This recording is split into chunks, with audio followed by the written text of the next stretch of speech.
welcome to Toonami Preflight, our 10th episode. I'm Gil Austin, and I'm joined by Jason DeMarco.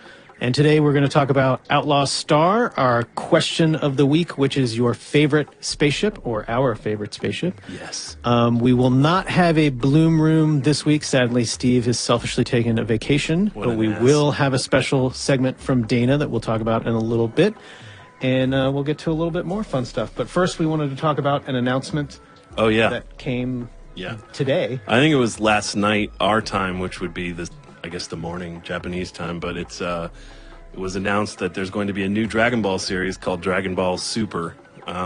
Which we're happy to announce. We have no idea if we'll be able to announce it. We're really excited about it, but supposedly it takes place after the events of Dragon Ball GT, and Akira Toriyama, creator of Dragon Ball, will be consulting. I don't know quite how much he's going to be involved, but he was involved with the last two movies that have come out, Battle of the Gods, and I can't remember the other one, but he was involved with those. So Revenge of the Gods.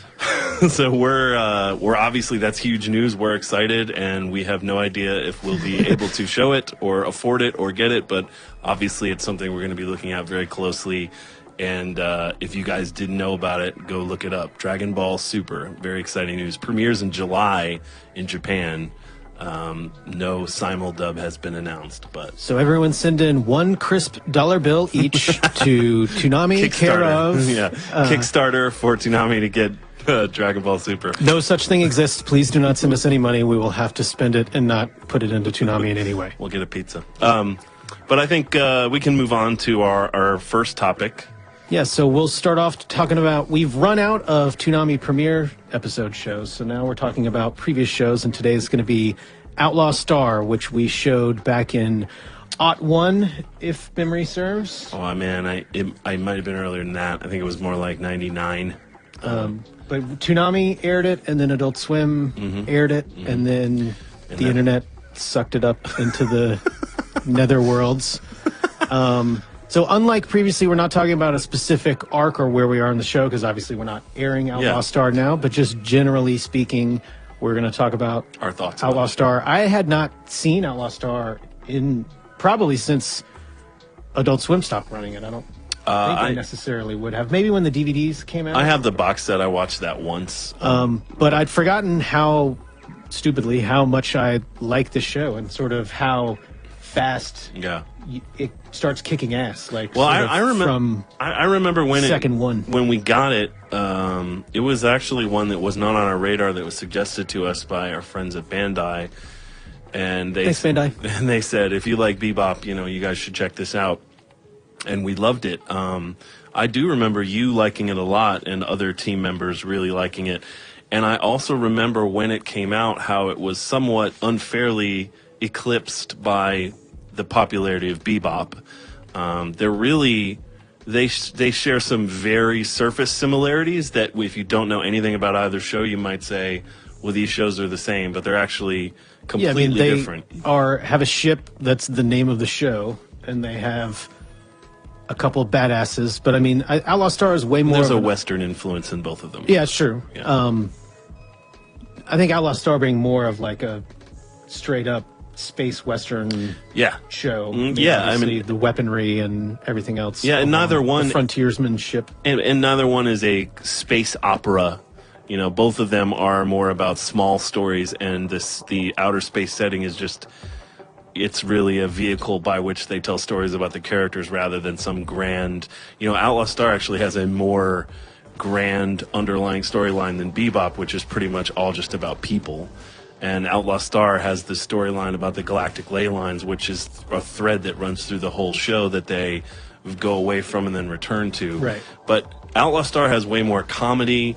I think the characters on Outlaw Star are actually a little more vulnerable. Like, Outlaw Star is definitely the lovable band of losers type scenario, where you have Gene Starwind, the main character, is a person who has a fear of going into space because of trauma, so he can't even fly a spaceship. Yeah, Gene's flaw as the flawed sort of hero is his fear, as opposed to Spike's fear or flaw is that he is potentially turned back from an evil person. Like, he's more of a homicidal maniac in the most awesome way possible. Well, they're both kind of actually ruled by fear. It's just a different kind of fear. Spike's fear is that he will, you know, suffer the loss that he suffered with Julia again, and or turn into a type of person he doesn't want to be, that he feels he might be destined to be.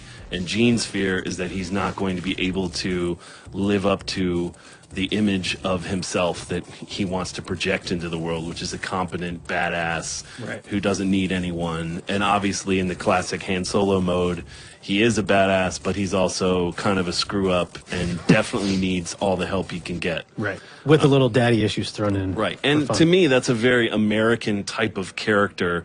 You know, flawed heroes are not an American type of character, but these specific types of characters that are very tied up in their own masculinity, that's definitely an American sort of construct to me, and that may be what has helped the show, you know, continue to have a half-life. It's only had 26 episodes. It's never had another OVA. There was a spin-off, Angel Links, which didn't really have anything to do with the main story. But other than that, it's never continued. It wasn't that popular in Japan. But in the U.S., it has, even though we're the only people that have ever aired it, it's retained a fan audience. We get requests for it all the time. And in fact, Funimation has picked it up again and is restoring it. So hopefully it'll be back out soon, because I would love to have it on Blu-ray. Yeah. But I think we should show, we're just describing the show, I think we should show our Toonami promo, which I think is a good sort of baseline catch-up for people who don't know what this show is. Right. So let's check that out, and then we'll talk a little more. Come to the future. A place where good guys finish last. Quick draw is the best defense.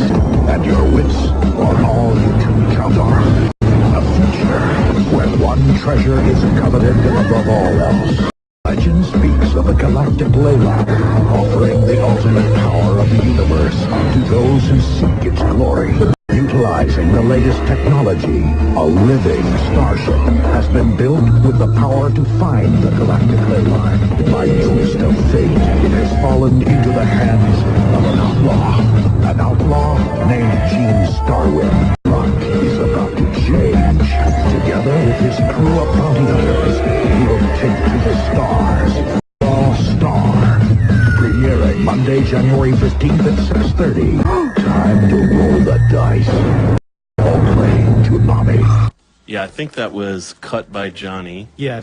And I think we were just talking about this. I think it was written by Dennis, who's another one of our. And I thought it was written by you. I don't think it was written by me, but that's just the fun of 15 years later trying to figure out what happened. But definitely Johnny. Well, I say definitely, but more likely than not, Johnny edited it, because my memory is that it was clipping this show that gave him the idea to start cutting the dream spot based on the first episode, the Bo VO out of the, I think it's the second one. The second one is the VO. The first one I was is the watching the launch. Yeah. So clearly he clipped the first two and then just quit. So yeah, and I guess that's another somewhat comparison to Bebop, is that the voice of Jet is the narrator of Outlaw Star, Bo Billingsley, who's an amazing dude and voiceover artist. But I, you know, in watching it again for this, I was surprised at how quickly the story gets going in a very, like, impressive sort of... Yeah, that they build the world and take off instantly. Yeah.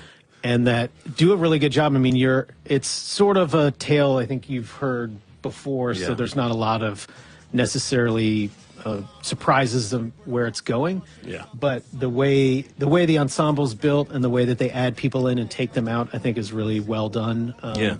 And I like the world. The world feels, you know, the director, Mitsuru Hongo, ended up, you know, honestly, when I see the show, this is personal to me, but I see the DNA of IGPX because Hongo-san ended up doing IGPX, and in Outlaw Star, they have those grapplers, fighting the ships that, you know, it's supposed to be this crazy technological advance that there were these ships that have fists that beat the crap out of each other. Rock'em sock'em robots in such space. A goofy idea, but it's like, oh man, it was a game changer when they put fists on those ships. But like, that idea was definitely a Hongo sort of, he loved that idea, and that was the reason when we went to do IGPX with him, he said, what about racing ships that fight? Yeah. You know, because it's like, just part of what he likes. That's a creepy background.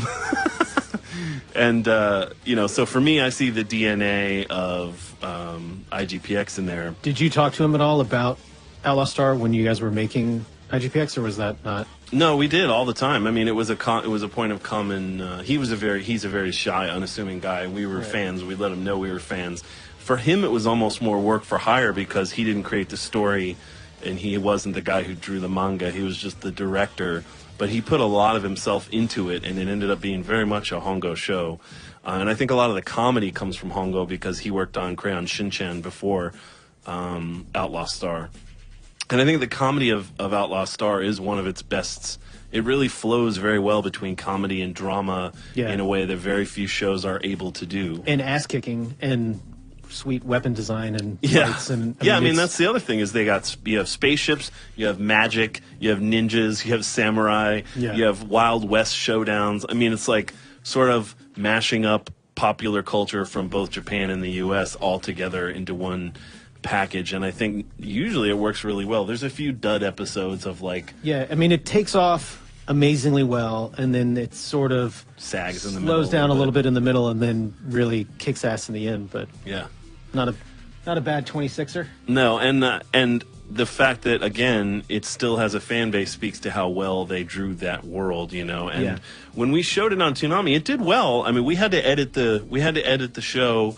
There's some nudity. There was an episode. Some language, some pointless, almost pointless entire episode of nudity. We had to cut episode 23, which was the Hot Springs Planet Tenrei episode, which was basically. And if you missed that, Gene gets a caster shell, and a bunch of people are naked, and that's really all he gets.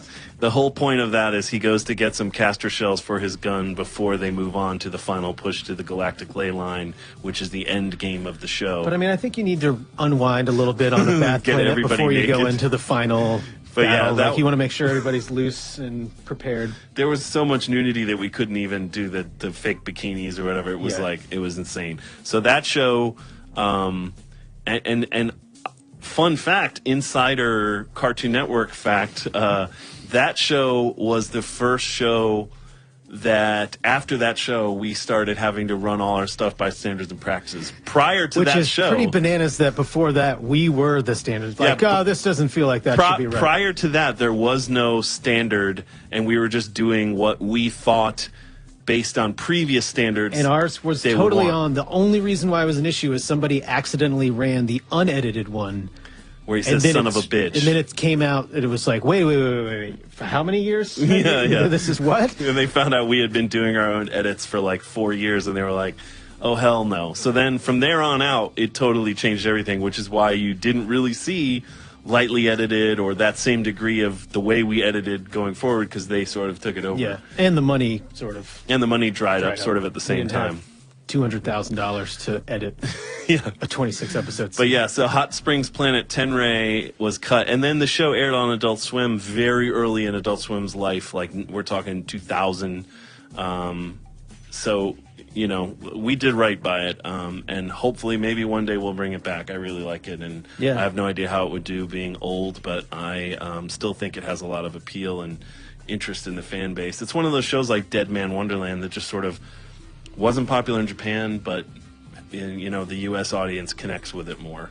And normally we would show a clip from the upcoming episode, but obviously since there is no this week or next week an upcoming episode, this is a clip that we pulled from, I believe, episode 15. And I feel like this really encapsulates a lot of what we were talking about. Like there's badass fighting, there's some humor. It's a good team-building exercise. It's the first of the assassins that come after Gene. So let's play this clip, and then we'll sort of wrap up Outlaw Star. Wait, what happens? They have a one-shot fight, and somebody wins, and somebody loses. So yeah, I mean, I think there's not the mysticism in that episode of the Tao priests, but I think is a good encapsulation of the type of fighting and humor and team building, and I like that he was totally right that they weren't going to win in any way. And just whip their ass in like 5 seconds. They're always the underdog. Yeah. In every encounter, basically, they're completely... Everybody's against them. The odds are against them, and every single... the government's against them. The Catal Empire's against them. The pirates are against them. So you're just sort of, it's always like on the edge of a knife, which I think is great. Yeah. Outlaw Star. Check it out if you haven't. We enjoyed airing it and talking about it. Yeah, and next week we'll talk about another show that's been on Toonami. We'll just be talking about shows that have been on Toonami for a while, and eventually we'll circle back to, whatever the next new show we get is, or we'll just circle back and check in on some of our long-running shows in a few months and see where they're at. And talk about them some more. But for now, the question of the week, which I am excited about because I am a nerd, and it's, what's your favorite spaceship?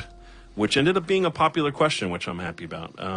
Yeah, so we opened it up to not just anime spaceships, because there's just not, honestly, that many anime spaceships out there. We picked a couple, and then a couple that weren't anime based. I don't think there'll be a tremendous amount of surprises, but do you want to talk about your spaceship, your favorite spaceships? Yeah, sure. I had a hard time because I'm actually a spaceship nerd, and there's a whole bunch of different ones I thought about putting in, but based on a combination of the spaceships I just love the most and could find the best footage of, I have pulled a couple choices. So my first choice for favorite spaceship is the Yamato, space battleship Yamato from Star Blazers, and Yamato 2199 and every other Star Blazers Yamato related thing.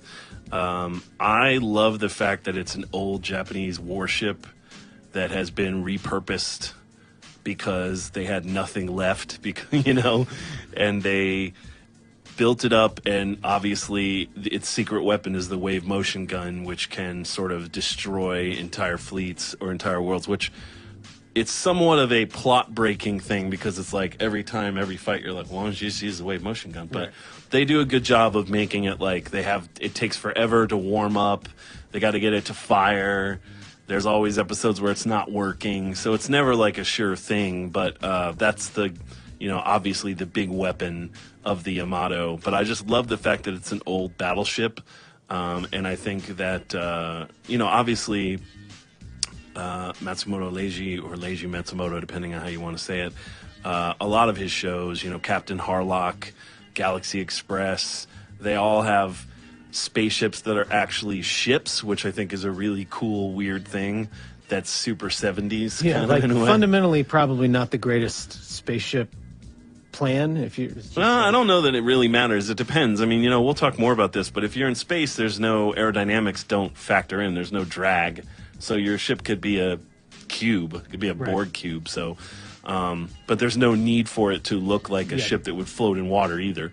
But, anyway, so I found a montage that someone put together of various, times the Yamato's being awesome throughout the different Star Blazers movies and series. And so it's a 47-minute clip. It's awesomeness. It's a couple minutes, but I thought we should, if you guys aren't familiar with the Yamato or Star Blazers, we have talked clearly have not been watching. Yeah, we've talked about it a few times, but let's just go ahead and show you this clip.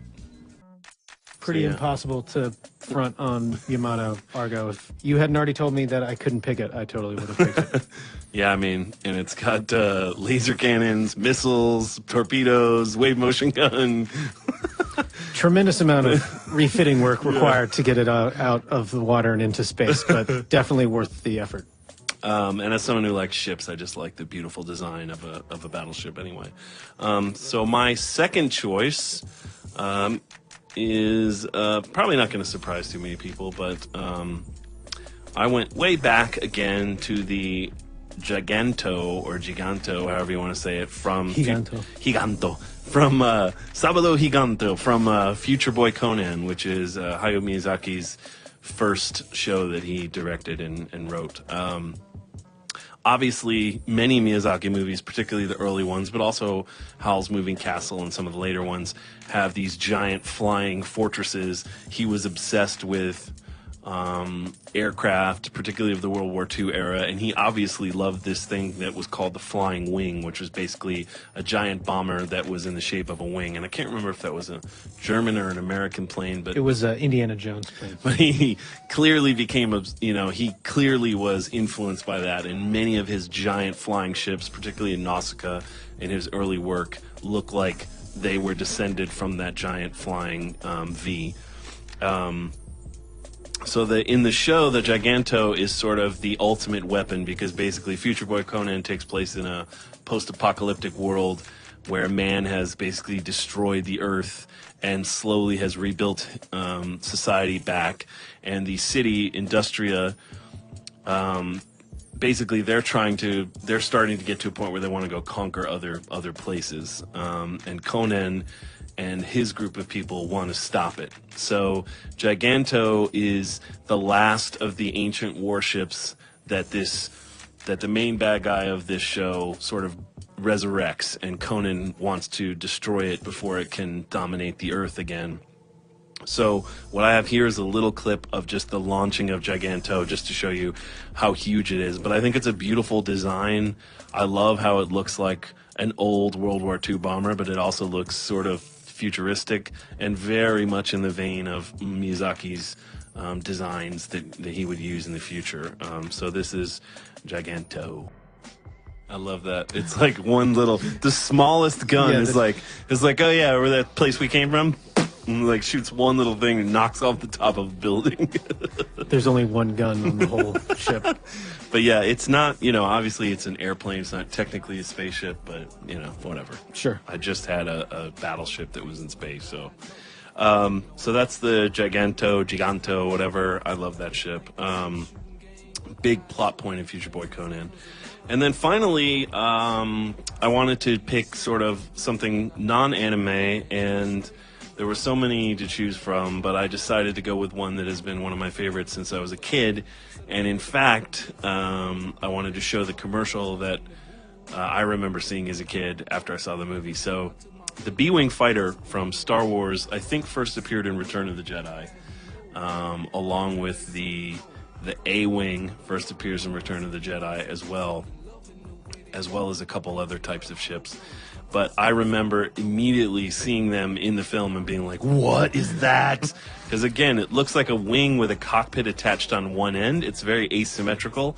And I think something that's consistently brilliant in the Star Wars films across all 6 films is the design elements of the ships are always next level. Like even the prequels, all the Naboo stuff is just gorgeous. Like Doug Chang's designs are brilliant, and they feel like they could actually exist. They feel like they were built with, with the purpose in mind of true design, true industrial design in mind, not just like cool looking. It's both.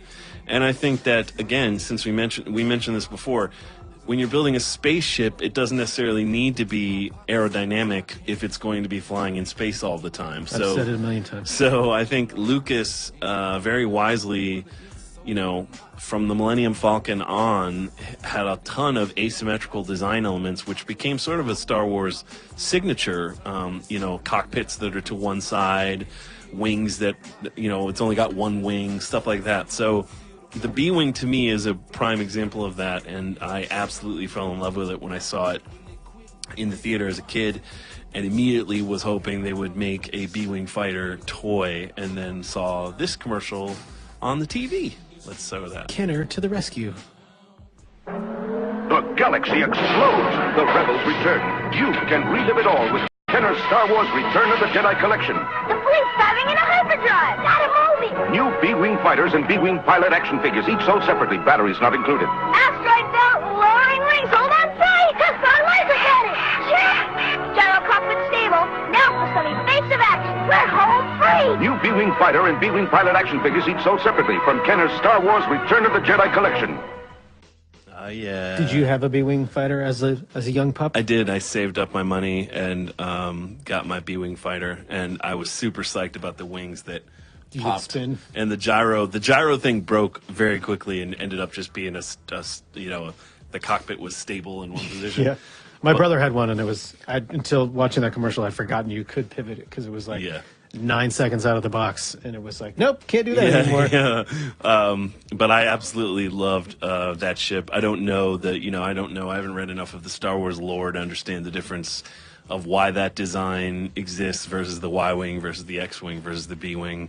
That one doesn't look like a B, though. That seems like a weird nomenclature. I don't know. I mean, look up in that. True, but I still think it's maybe awesome. From the side, it's B-ish. I also have a clip that we can check out because it was kind of tough to pull clips of the B-wing in action because it's sort of always in the background. But there's a deleted scene from Return of the Jedi that I think has rough voices, which is hilarious. But that shows a little bit more of the B-Wings, where I think Lucas at some point was like, well, let's show the B-Wings go kicking ass, and then just decided it was somewhat of a pointless scene, so it never made it into the film. But it has close to finished effects, so I think we should just show this this scene. So I think that's an unfinished cut from the re-release of Return of the Jedi, where they were sort of experimenting with different shots to add into the battle and then didn't end up using them, I think. But I think we should have revoiced that scene. Maybe we'll do that on our anniversary episode. But yeah, so you can see sort of the B-Wings in action there a little bit. But yep, those are my choices. It was very hard to narrow them down, but I'm proud of myself. I think you did a good job. Thank you. I'm proud of you as well. Thank you. Once again, knocked it out of the park with our picking one of three. So my choices are, first up is the Aloha Oi from Space Dandy. I like a lot of different things about the ship. I like the design of it. I like that as they sort of get into different episodes and the style of the show changes, the Aloha Oi changes to fit that trope that they're dealing with. Yeah. I like the motorcycle handlebars, the Hawaiian theme, the fact that it can pretty much do whatever they happen to need it to do in the episode at the time. Yeah, it seems to have a lot of mysterious powers. Yeah, I like the fact that they don't know what half the stuff does. So this clip is sort of showing some of those mysterious powers, and we can check this out and then talk a little bit more about the Aloha Oi. So yeah, the Aloha beam, you have to put your goggles on and pull the trigger on your gun. Aloha beam it, baby. It can transform into a robot. It can win races. It can stop time. There's pretty much nothing the Aloha Oi can't do, which I guess is sort of the point, but I like it all the way through. My second pick is the SDF-1 from Macross, or Robotech as I knew it as a lad. And it's also pretty tough to mess with a giant aircraft carrier fortress battleship that transforms into a robot and just kill anything and everyone. So pretty much we should just move on to the next spaceship, because if you got beef with the SDF-1, then you're watching the wrong show. But you have a clip. So I have a clip, which was also, it's really difficult to find the amazing scene of the SDF-1 in action from 40 years ago online. So YouTube pirates, once again, step it up. But this is a fan promo video cut to an OK Go song, which is only forgivable in the instance that the SDF-1 is kicking so much ass in this clip that you're able to move beyond. We'll allow it. So turn your volumes down for the next 3 minutes and just bask in the glory that is the SDF-1. Case closed.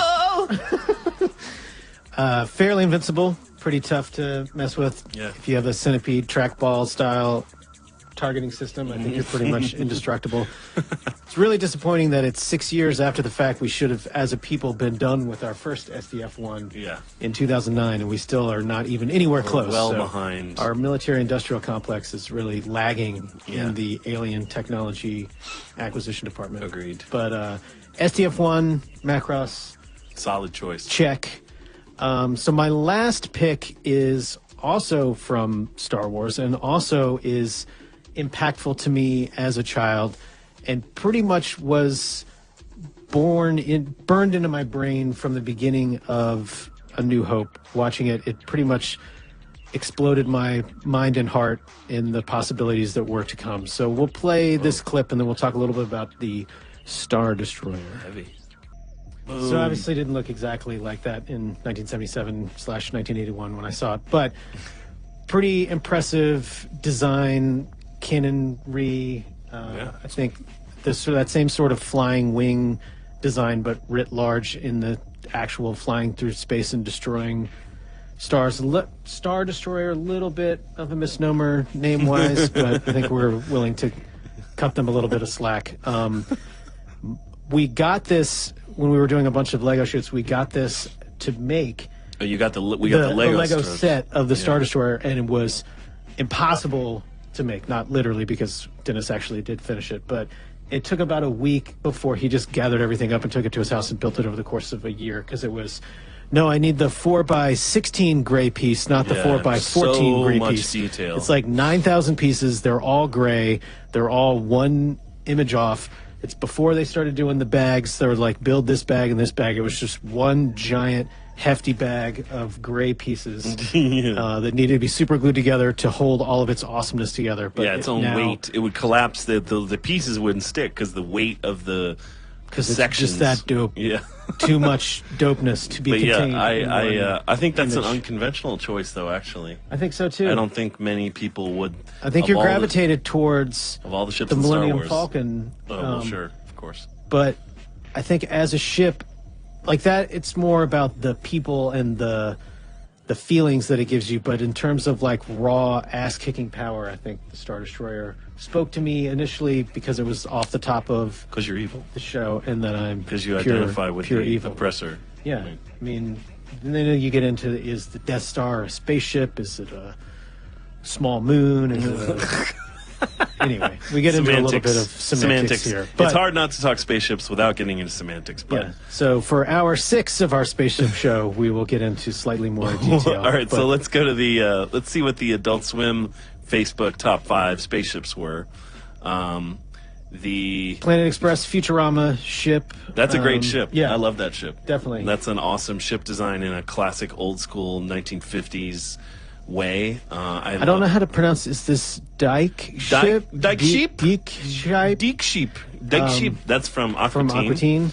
The Outlaw Star, of course, is an awesome ship. Which we were going to also pick, and then realized when we were talking about Outlaw Star, we'd pretty much gone over all of that. But a dope ship all the way across. The Bebop, which is also a beautiful ship, and then the Swordfish 2, which is Spike's fighter. Which is an amazing design. And I love that ship. That to me is way cooler than the Bebop. Like, the Bebop's cool, but the Swordfish is the bomb. Yeah, so highly acceptable choices. Good Adult job, Swim, Adult Facebook. Swim Facebook. You didn't troll us like normal. Dick ship. There's no borderline King of the Hill ship, so... Yeah, if there was, it was in the top 10. It wasn't in the top 5. Boomhauer's ship. Nice try. So let's check out the top 5 Toonami spaceships. So yeah, so this is from facebook.com/Toonami, which is the best way to interact with us if you want to deal with Toonami Preflight. So that's a good plug. Thank you. So that we start with a lot of similarities. The Outlaw Star, number 1. The Aloha Oi, we got some Dandy fans. The Bebop, Super Galaxy Daiguren, which, you know, technically a ship. Yeah. And then the TARDIS, which is a lot of people pick the TARDIS, and the TARDIS is a pretty awesome ship. But for me, a cool ship isn't just what it does, because in terms of what it does, there is no greater ship than the TARDIS. It can literally take you anywhere in space and time, and you can live in it. And like it's the greatest ship of all time in terms of its functionality. But in terms of design, I kind of want my ship to be an American phone booth. Maybe I'm just vain, but I want my ship to be badass. I don't want my ship to look like a friggin' box. Yeah. So that's why I wouldn't have chosen the TARDIS, but it is an awesome ship. But TARDIS and Borg Cube, not placing a premium on design with those ships.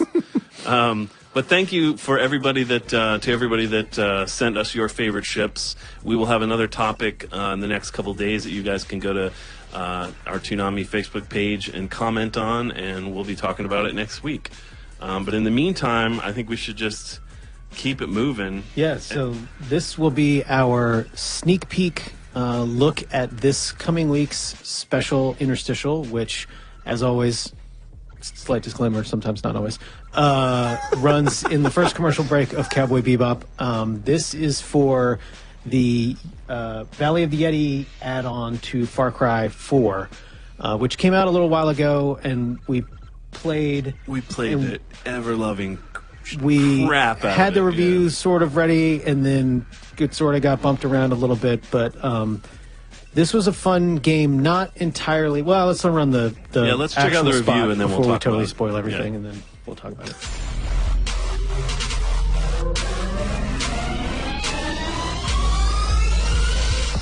Since I'd sucked all the life out of Far Cry 4, I wanted to see what kind of fight Valley of the Yetis would put up. I guess you're maybe the same guy this time around, but either way, you don't have any of your skills, which is kind of a drag. Luckily, they let you level up way faster than the main game.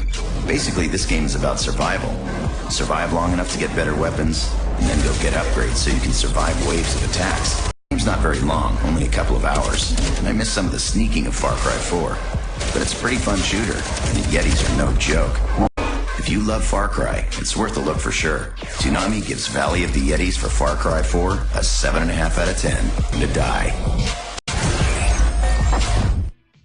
So yeah, super fun. You wrote that. I did write it, and Johnny edited it. The Give me a kiss, frightening Yeti. Yeti image in the background.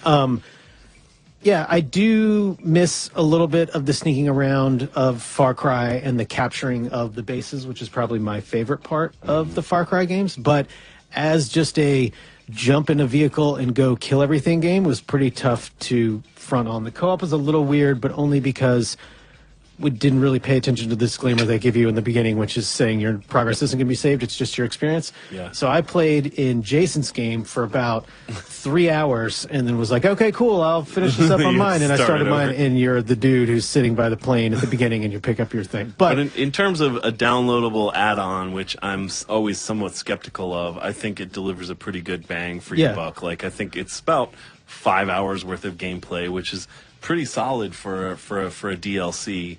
And added a little bit to the story. It's a little weird that you do all this, then you're back in the story, and if you beat the game, it's like nothing happened. Like you didn't really beat the game because everyone's still on the radio and the rebels are still. Which like, I mean, that's just the sort of you're screwed either way. Like if you seal off the game in an open world game, then you're like, oh, I didn't get to finish everything, and if you don't, then it's like, oh, we're right before the final battle. So either way, you're kind of hosed. Yetis are awesome though. But yeah, I mean, adding the Yetis was look at that pretty guy. great.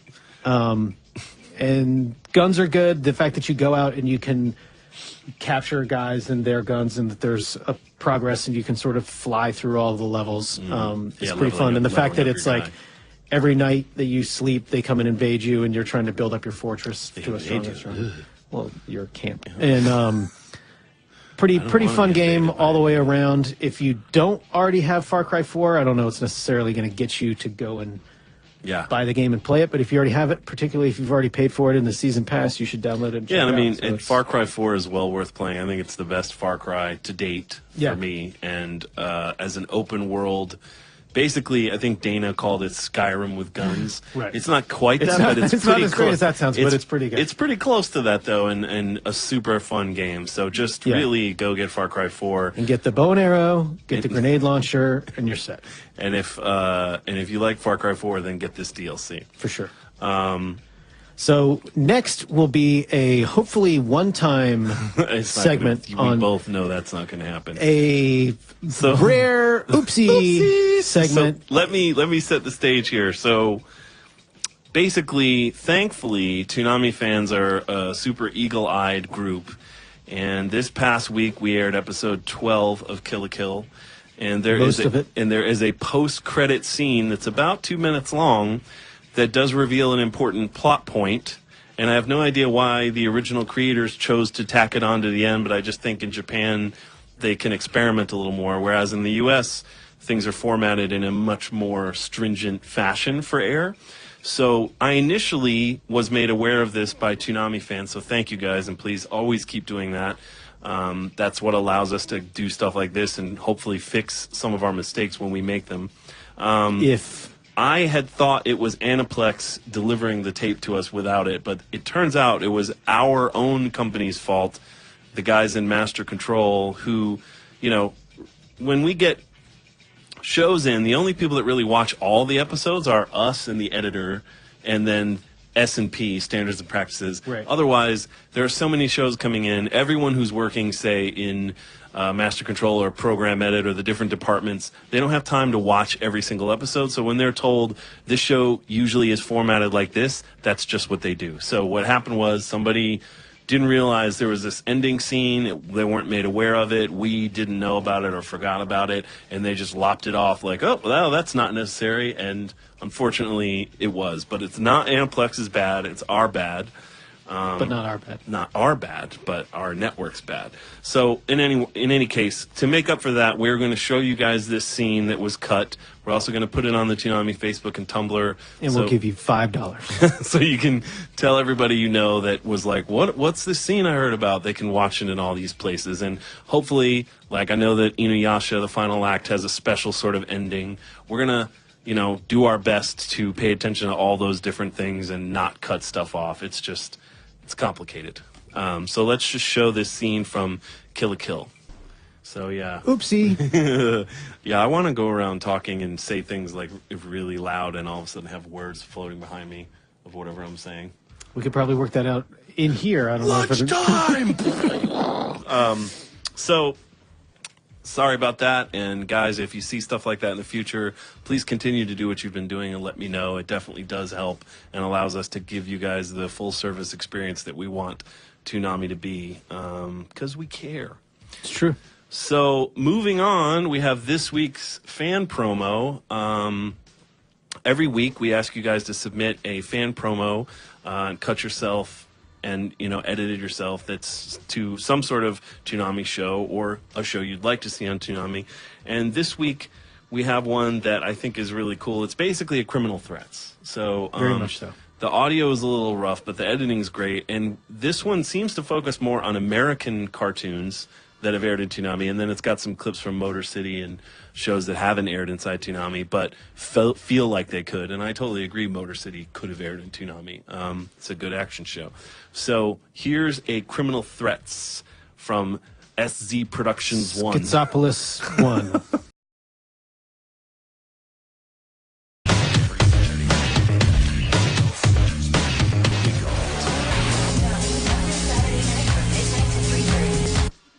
So yeah, I think that was a good cut. There was some weird Tom edits. Yeah. There's definitely some audio issues, but Needs for a bread pass for sure. But it's for a home cut, I like it. Yeah. It feels like a good Criminal Threats, and even the little joke at the end, which we definitely do, like, SZ Productions 1 definitely paid attention to previous Criminal Threats. So nice work. Yeah. And as always, thank you all for submitting your fan promos, and please continue to do so. You can do it at Facebook.com/Toonami, and you can also do it on our Tumblr page, which is tumblr.com, Toonami.tumblr.com. Correct. Do you want to talk about the next one? Yeah, so the next segment is a new segment from Dana, which she's calling You Tweet Me Watch, which is relatively self-explanatory. Wait, I don't understand. You can tweet her at Dana is a girl, and we'll run this and just sort of re-explain it on the back end, but she pretty much tells you everything you need to know Well, then let's about stop it. talking. Yeah. Roll it. Hey everybody, and welcome to You Tweet Me Watch, a pre-flight segment where I, Dana Swanson, voice of Sarah, talk about an anime that you, the audience, has tweeted me on Twitter. Today's pick comes from @lolvowels, who writes, I definitely think you would love watching and reviewing Revolutionary Girl Utena. I don't know how to pronounce Utena yet. Utena. Well, let's see. I just watched Revolutionary Girl Utena. I'm about 4 episodes in, so this is only a perspective on limited exposure. Because if you're going to binge watch something, you should really kind of know within the first 2 episodes whether or not you want to keep going. So what is this? It's like a twisted prince and princess story where instead of the princess being like, cool, I'll wait for you, prince, no bigs, right here, she's like, hey, awesome, I can't wait to be a prince and help other princesses. I'm on board. That's cool. Utena goes to this prestigious Otori Academy where everybody is a GD supermodel. Legs for days, B. Wears a boy's uniform and the HBIC makes like a really big deal about it. To me, it doesn't really look like a boy's uniform because it's like really shapely. Like when you look at like a Halloween costume that'll be like sexy cop. She's basically wearing sexy butler, the costume uniform. Scenes from this feel like a brochure for a timeshare because there's all these unnecessarily long shots of landscapes and gardening. So within like the first 15 minutes, life gets real. There's a domestic abuse situation between two of our main characters. This guy who's like a student council member, which is like code for cult with really cool hair, and the Rose Bride, Anthe, who's super sweet, really bookish. Is she the Rose Bride? I don't know. Does she seal? Everyone's a jerk. Boys are a jerk to her. Girls are a jerk to her. But you know what? She's got cool glasses. And this is a Lord of the Flies situation because Piggy had cool glasses and was smart and everybody was jealous. At one point, our main character, Pinky Tuscadero, ascends this giant elevator and goes into a world that's like an upside-down Kremlin to battle Snagglepuss for the bragging rights and for the love? I don't know. It's like subservience? The contract to the Rose Bride? And then all of a sudden, Anthe's got a party with her. Apparently there's a revolution that's supposed to happen, and the person who wins the tournament is going to start the revolution. We're 4 episodes in, and we don't know anything about this revolution other than it's happening. What's going to change? Is there going to be more food? Are there going to be more people? What is it? I've started to get to the point in the show where there are secondary characters, and there's like a guy who's like a cross between Rei Ayanami and Schroeder. Let's learn more about that guy. Revolutionary Girl Utena. I suggest this if you like gardening and gender bending. I know this is only 4 episodes in, and I know that's kind of not enough to give my true opinion, but after 4 episodes, I'm not truly gripped. May watch a couple more because I love a good gender bend, but everything I've read online didn't tell me much about the revolution. They just told me more about more school. Less school, more revolution. Get to it! If you'd like to tweet at me, you can hit me up at @DanaIsAGirl, or make a suggestion for something that I should watch for You Tweet Me Watch. Thanks, Toonami Preflight. Send on some really weird lyrics. So You Tweet Me Watch is you tweeting Dana at @DanaIsAGirl, a pre-2000 anime, and her watching it and letting you know what she thinks through Preflight what she thinks. So that was the first segment of that in a series of So send her something good. some tweets and she watching. Yeah, I disagree with her on that show. I really love that show, but having only seen the first 4 episodes, it's probably tough to get into it. But I do think that the Rei Ayanami slash with Schroeder is pretty great. On point. Yeah, that's pretty much the deal. So we don't have a Bloom Room this week because, as we said, Steve has, at like an ass, chosen to take a vacation. How dare he? We don't take a vacation. Yeah, so he'll be back in the next week or two with a segment of Bloom Room, and we will be back next Tuesday with another new episode. Hope you like this one, and thanks for watching. Tune in Saturday night. See ya. Yes, yeah, sure. Or not.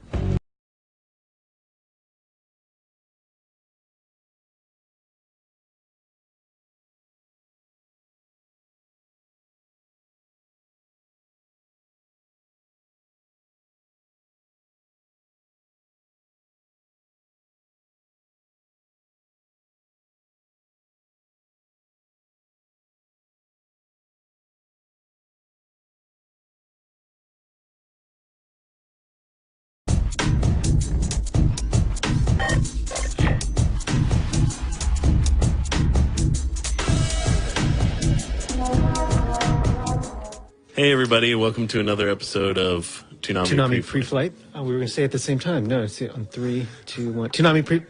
Sorry, we screwed it up. Anyway, our 9th episode of Toonami Preflight today. We're going to be talking about Naruto Shippuden.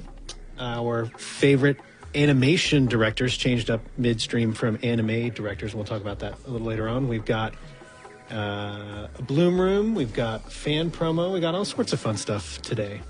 Let's do it. Let's get into it. All right, so if you aren't familiar with Shippuden, which is on Saturday nights at 2 a.m. on Toonami, and we realized we never made a promo for Shippuden. Sorry, Shippuden fans. We're Sorry, at some Shippuden point fans. in the next 300 episodes, we will make a Shippuden promo and right this wrong that we honestly didn't realize that we had made. So look for it soon. So just in case you don't know, Shippuden is the continuation of the Naruto story, the second part of the Naruto manga, which is now finished, and I have not read it. Did you read it at all? No, I don't actually read that much manga, but It just ended like last year. Yeah, it was November, I believe, And after 700 issues. And the show is still catching up with that, and I think will end at some point this year. And then they just announced, I believe yesterday, that Kishimoto, who is the creator of the original manga, he is writing a spin-off, which will premiere sometime very soon, which takes place after Shippuden, which, you know, in the manga, it's not called Shippuden, it's just Naruto. Just Naruto, so yeah. it will take place after the main story. So it's still very much that world is going to continue to have stories told in it, but the actual tale of Naruto himself is over in the manga and wrapping up in the next year in the anime. Yeah. But for us, we are in the first filler arc of Shippuden. Filler! And we will get to that Yeah, we're going to talk conversation about filler in a little bit. Yeah. But we just aired episode 63, and we will air 64 this week. So we have a clip from that, but we're going to talk a little bit more before we show that. So just to sort of catch you up on the story, which I like as a filler arc, but we'll talk about it more later on. But Careful, don't praise filler. I like it. So tell us about where we're at in the story of Naruto right now. Sora is back at the Hidden Leaf village and is befriending Naruto, and they're very similar sort of personality types. They are training hard. They want to be the best. They're working hard. There may or may not be something greater there.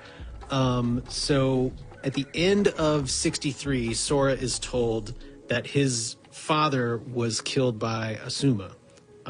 He doesn't know that that's true. Spoilers, guys. Well, that was past. So Just if he wants saying. to, it's Spoilers. Unspoilered? Is it? I don't know. Yeah, whatever. So we don't know that that's necessarily true, but he's sort of brooding on that fact because he was starting to look at him as a father figure and a sort of replacement for his dead father, who he knew was killed. He just didn't know who had killed him. So which is heavy. tough. Yeah, I mean, it's heavy. That's It's not a tough news one to you go wanna get, yeah. through, no matter how powerful an Even ninja if you you're are. a ninja, yeah. So I guess let's watch the clip for 64, and then we can talk a little bit more about Shippuden in general, and then sort of our feelings on filler arcs. I want to talk about my feelings. Let's watch Not our this. feelings in general, but our feelings specifically about this.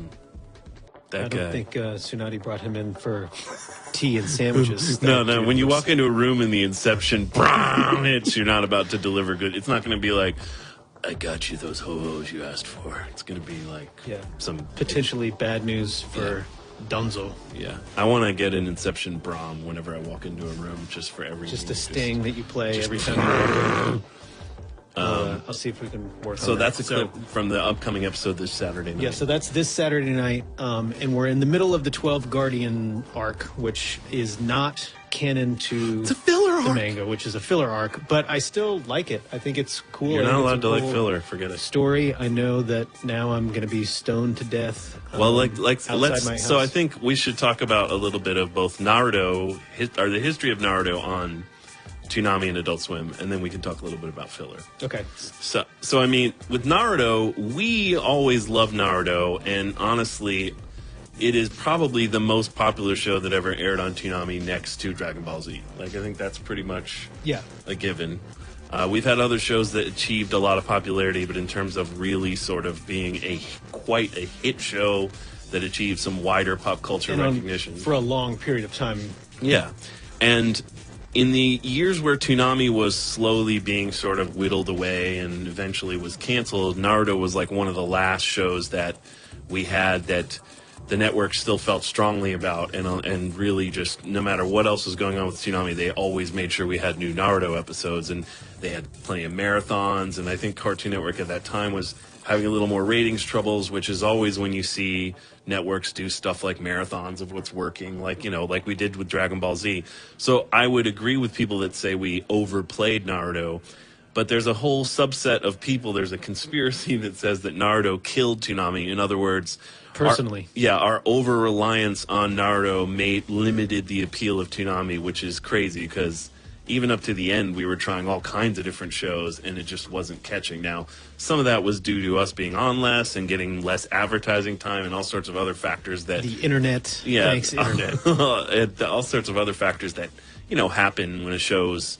You know, like Toonami, when a block is on the wane, it just happens. But to be clear, Naruto didn't have anything to do with killing Toonami. In fact, it kept Toonami alive for probably a year.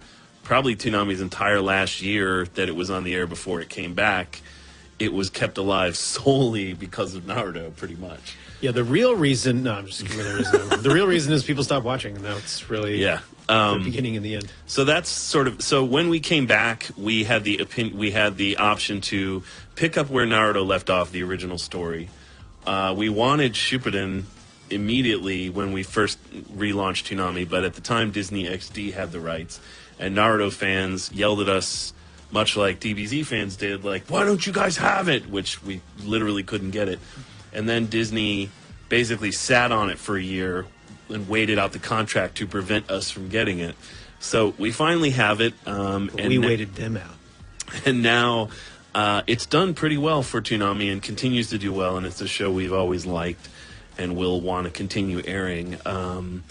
But yeah, I mean, I think it's a tough show for a casual fan to jump into and feel like they're a part of. It's kind of like Bleach in that way to me. It's like it's just you can't. It's harder to jump into than say Dragon Ball or One Piece, even though those shows have complicated long arcs and tons of episodes. But there's just a lot of terminology. There's a lot of people. It's very Japanese in its naming conventions, which is not a bad thing. But if you're not in on it sort of at the beginning, I think it's sort of might be lost. You've already made your decision seemingly, like either you're down with Naruto or you're not.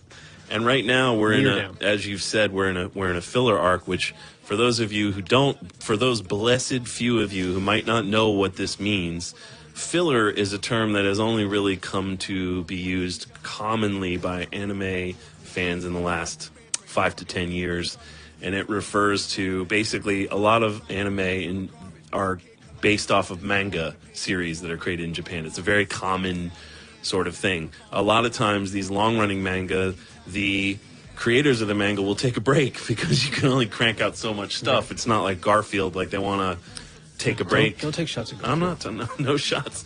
They want to take a break. But when they take a break, that doesn't always align with when the television production can break. So the television production has to extend, they have to create their own story, basically, that sometimes can end at a point where it's like things didn't move forward that much, so the manga, because when you get back to the manga episodes, right, you can, and a lot of times certain studios will, they'll not use as much of their sort of animation staff on these episodes, so sometimes they'll be lower quality. But I think it's a blanket brush that every show is painted with, that when an arc, in other words, a storytelling part, isn't following the manga exactly, it's therefore worthless, which I think is utterly ridiculous. And I think if you and it doesn't exist in anywhere else. Only in you always have to feed anime. The television beast, and there's an unlike print. Yeah, and somehow it's worse when it's anime than, like, I guess if you hate filler, I guess you're not watching the current season of Game of Thrones. Oh, burn! I guess you're not watching Walking Dead. I guess you're not going to watch, Agents of S.H.I.E.L.D. I guess you're not going to watch anything that began somewhere else, or you're not going to watch Hannibal. Preach. Those are all quote-unquote filler, but they're good. So I think it's more about how the studio approaches filler than it is whether or not filler's actually bad. And I would say there's certainly bad filler, and even Naruto has bad filler arcs. It also has good filler arcs. This arc in particular has tons of kick-ass action, which... for me, that's why I watch Naruto. I'm not watching Naruto for philosophy. Right. I'm watching for badass ninja shit to happen, and that's what's happening, and it's making me happy, whether it's filler or not. You know what I mean? So to me, I kind of reject the whole concept. I don't know if you feel the same way. No, yeah. I mean, I feel about filler the same way I feel about dubs. I mean, I think that they are good and bad, and it's about the execution. It's not necessarily about the fact that it's rubber stamped one way or the other. So I think that that's somewhat of a narrow view. And if you do take that view, especially beyond anime, but including anime as well, like, you're just going to miss out on some great stuff. So you played yourself. But yeah, Naruto, Toonami owes a lot to Naruto. I'm really glad we continue to air it, and we should actually support Naruto fans by making a promo. So I'm laying that at your feet, Gil. Make a promo. Guys, bug Gil at Stupid Gil on Twitter to make a Naruto promo. And watch it Saturdays at 2 a.m. Yeah, that's the first thing you can do. Well, why don't we get into our question of the week, because you're going to go first this time, but I'll just introduce it. So the question of the week is, who's your favorite animation director? And, you know, we initially asked the question, who's your favorite anime director? But we realized that that was somewhat limiting, that Toonami itself has shown more than just anime. We've shown all kinds of action cartoons and movies over the years. So we expanded it to animation director, which is also kind of confusing because, you know, you could say like Tex Avery, but what we kind of meant action animation, which is where I think you and I, most of our choices were anime or action animation directors. But and there's a lot of people who are responsible for a lot of great shows who aren't technically anime directors. Yeah, so I mean, animation is a different medium in that the director isn't always the person guiding the show; they're guiding the episode. I mean, television in general, the showrunner or show creator, it's the writer, sometimes is the person, executive producer, creator. Yeah, and with animation, sometimes it's the animator, the guy who thought up the idea for the show, the guy who sort of lays out the storylines and creates the characters, who is the driving force. So it's really kind of a complicated question, and we understand why some people gave us selections like their picks were sort of not what we were thinking, but we apologize. It's sort of a naughty question in animation. For this one time only, that's our fault and not your fault. But why don't we go into your favorites, because you're going to go first this week. Okay. We'll switch it up. So my first favorite, I think is going to come as very little surprise, is Shinichiro Watanabe. And since we've shown basically every scene of every Cowboy Bebop episode so far on our 9 episodes let's do it again. Preflight, we're going to start over at episode 1. No, so this clip is actually in a totally self-serving mode. Our teaser spot for Space Dandy, which I think you can see. Well, let's just play the clip and then it'll make more sense after this. Since man first looked up at the stars, he has dreamed of faraway worlds, imagined encountering alien beings, and then capturing them for money.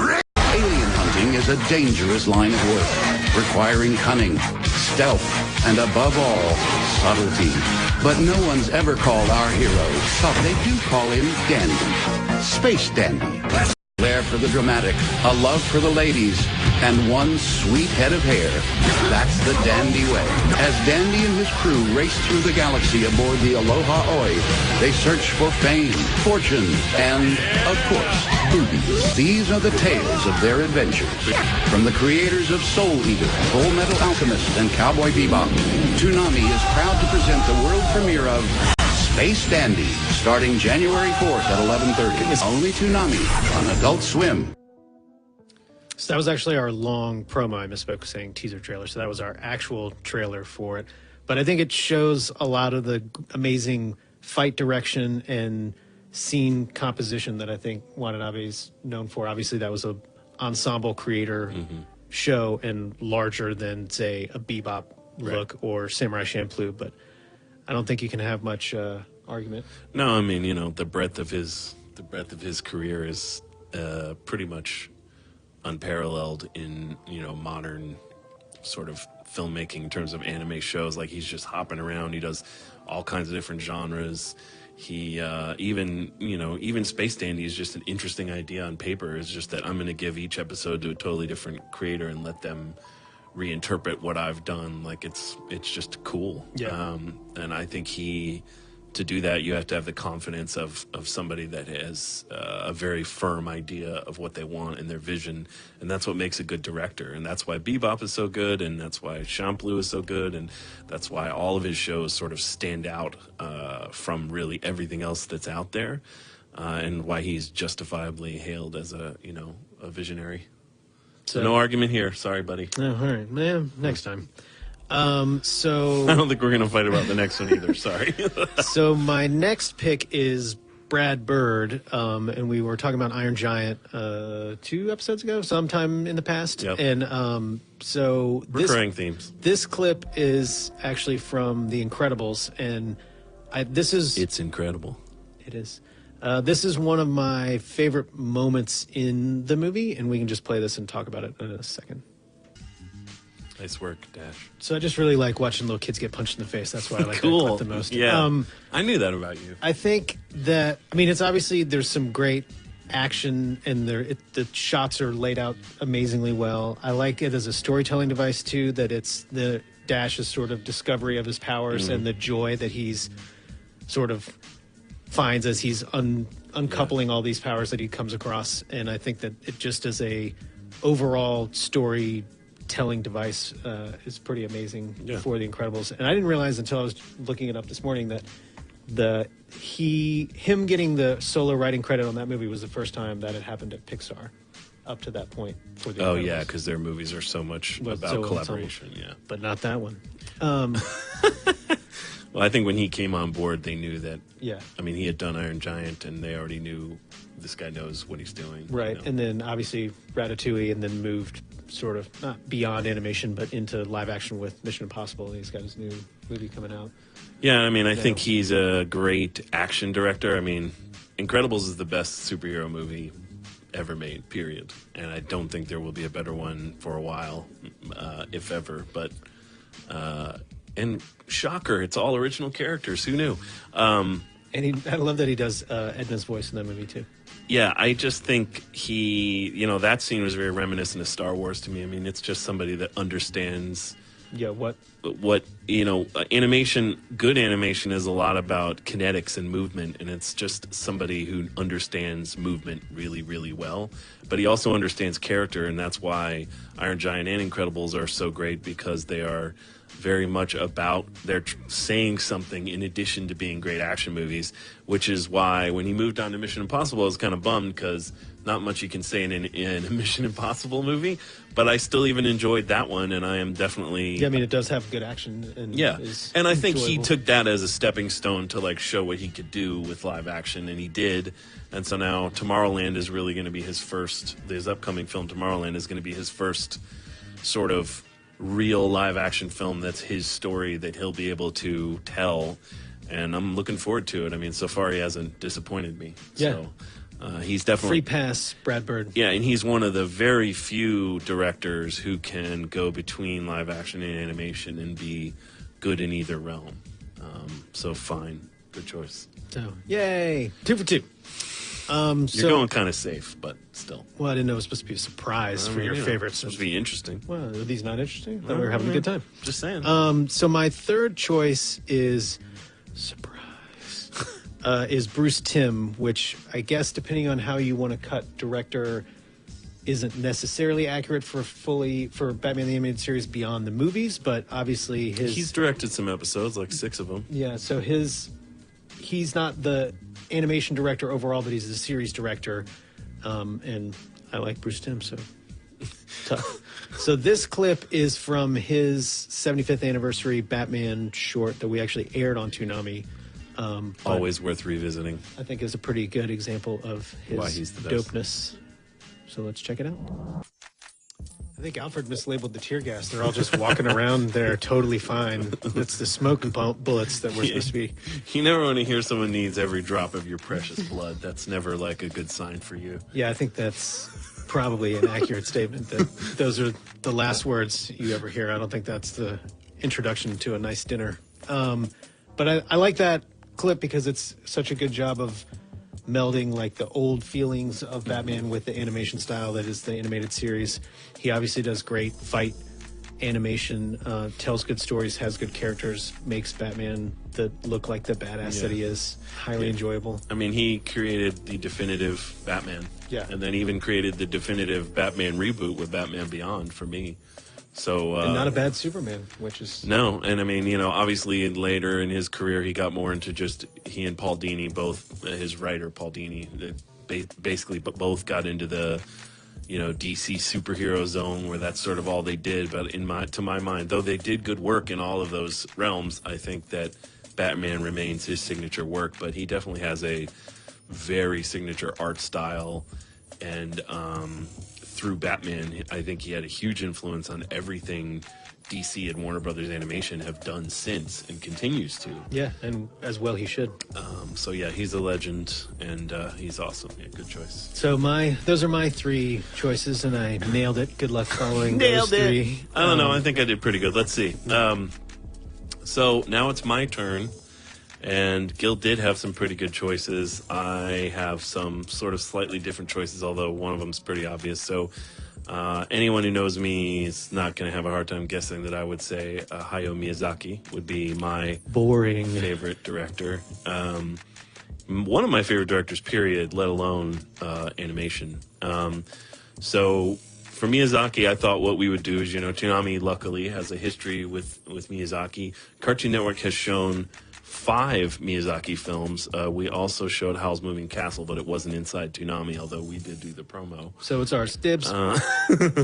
But we showed a month of Miyazaki movies because TCM, Turner Classic Movies, at some point I guess it was about 13 years ago, 10 years ago, made a deal with Disney in some way, and they got some Miyazaki movies. I thought it was pre-Disney, and that's why it was going away, because Disney was requiring to re-release them on. That might be true, but I don't think we showed the Fox voiceover version of Totoro. I don't know. Think so. Cartoon Network. Someone let us know at facebook.com/Toonami how we are incorrect. You guys will know. But anyway, so we showed 4 Miyazaki movies and decided to make sort of a big deal out of it. We called it a month of Miyazaki. We created a whole different look for Toonami during that month. We made trailers for each of the movies, and it was just one of the more fun things we got to work on. And one of the things that fans talk to me about all the time, something they remember, like it was many, many people's first exposure to Miyazaki, which I'm very happy about because at least we treated it right. So I'll just show our initial month of Miyazaki promo, but I remember all of us at Toonami were just giddy that we got to work on Miyazaki movies, because it's like being told you're getting to work with the best of the best, so you just want to make sure your work stands up to it, even if it's just promoting it. And we crushed TCM with their promos. I haven't seen their promos. I don't think I think we did a good job. Let's show our month of Miyazaki promo. Eat it, Robert Osborne. Man against nature. Spirits against humans. Man against man. The most fantastic visuals around. Spirited Away. Princess Mononoke. Castle in the Sky. Nausicaa of the Valley of the Wind. Toonami is proud to present 4 of the greatest animated movies ever made. A month of Miyazaki, starting March 18th at 7:30. Don't sleep on it. Only Toonami on Cartoon Network. You fight like a demon, boy.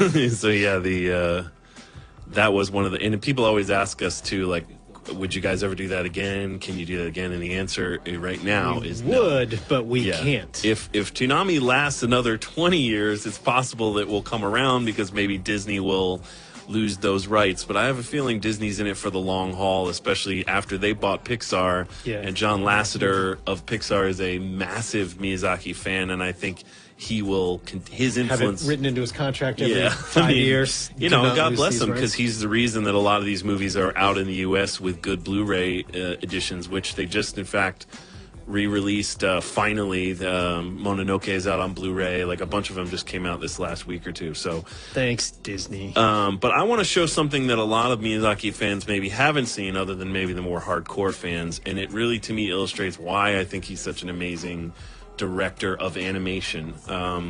So in 1995, Miyazaki was having writer's block while working on Princess Mononoke.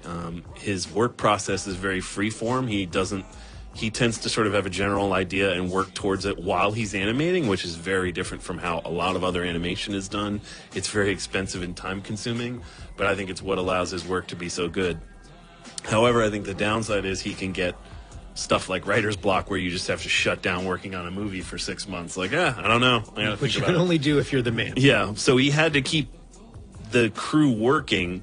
So along came this music video by a group, I think it's called, I might be pronouncing it wrong, but just let me know if I am, Chage and Asuka, which is like a Japanese just pop group. And he created a music video for one of their songs, and in it is a lot of the same themes you'll see reflected in a bunch of other Miyazaki work, and particularly in Princess Mononoke and Nausicaa and stuff. But the crazy thing to me is it tells a total story. Like, you get a complete idea of what is happening and why. It creates a complete world, even though it hops around in the timeline within this 6 minutes of this video. It creates this complete world that in 6 minutes you have a total idea of what's going on, who everyone is, and with absolutely no words, which I think only the greatest directors can do that. And the song itself, I'm not a super fan of. It's just kind of like a syrupy ballad. But just watch the video. It's incredible. It's not the greatest quality because the guy, Asuka, I guess, was recently caught doing drugs with his girlfriend in Japan, and it was a huge scandal because he was a big pop star. So this was going to be included on an upcoming Blu-ray of Studio Ghibli short films, but was pulled. So I don't know if it will ever come out in the U.S. because this guy got caught with drugs and is now sort of persona non grata, and I think Ghibli doesn't want to be associated with him. So this might be the only time you see this unless you go online and try to steal it from somewhere. So check this out. This is a music video by Miyazaki, and it's called On Your Mark. I always thought that was a long trailer for Crazy Taxi, the video game, but I guess that's not the... Yeah, I mean, but you can see what I'm talking about, right? Like, it sets up an entire world in 6 minutes. That has nothing to do with the song. Nope. It doesn't need to, though. Yeah, it's just... Thanks. Take your money and make your... But I think only a great director can do that, can really put you in a world very quickly that feels very detailed and laid out, even though, you know, you're not necessarily being told exactly what's happening. You don't need to be told. Right. Because animation is primarily a visual medium, and I think it has to work storytelling-wise in that fashion, first and foremost. So Miyazaki, no surprise to anyone who knows me even the slightest bit. Or listen to the question at all in any way. Sure. So my next choice is a little bit more left of field, and it is Satoshi Kon, who is dead. He died in 2010, R.I.P. Spoiler alert. He died at 46 of pancreatic cancer, poor guy.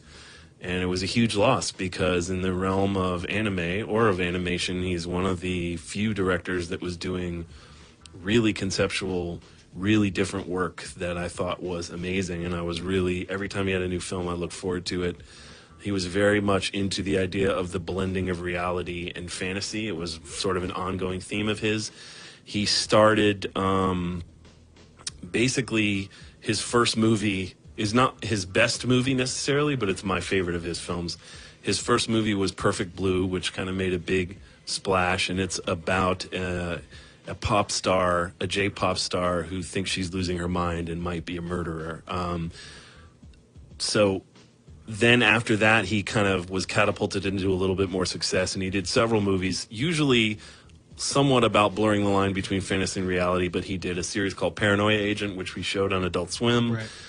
He did a movie called Millennium Actress. He did Paprika. He did Tokyo Godfathers. All of his work is very different, but you can tell it all comes from somebody who is concerned with the same things, you know, the same themes repeating themselves, which I think is the mark of a true auteur as opposed to sort of like a work-for-hire type director. So let's just show, I had a hard time finding good stuff of Perfect Blue, which is weird. The Blu-ray just got released, but I guess YouTube hasn't caught up. Hackers, get off your ass.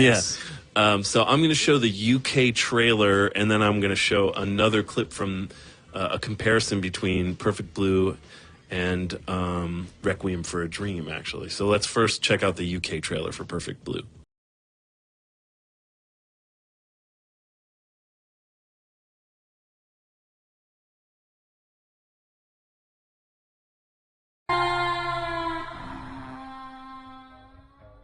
That trailer gives you some idea of, you know, what the movie's about, but it's very much about, I mean, Darren Aronofsky evidently was a huge fan and was heavily influenced by Satoshi Kon. He did a eulogy for Satoshi Kon when he died, and a lot of the same themes are reflected in Aronofsky's work, and I think that's why he feels a kinship. Like Black Swan owes a lot of themes to Perfect Blue. They're very similar in some Yeah. ways. And in particular, Losing your mind and murdering people. not knowing who you are. And in particular, he quotes a direct shot from Perfect Blue in his film Requiem for a Dream, and I just want to show that comparison. Just when you're a good enough director of animation that you inspire other directors who don't even work in the same medium, they work in film, but Aronofsky does not do animation. He's a live action director, but the images were so powerful that he wanted to recreate them in live action. You know, that's to me the ultimate compliment, that you're influencing other artists. So let's just check out this comparison.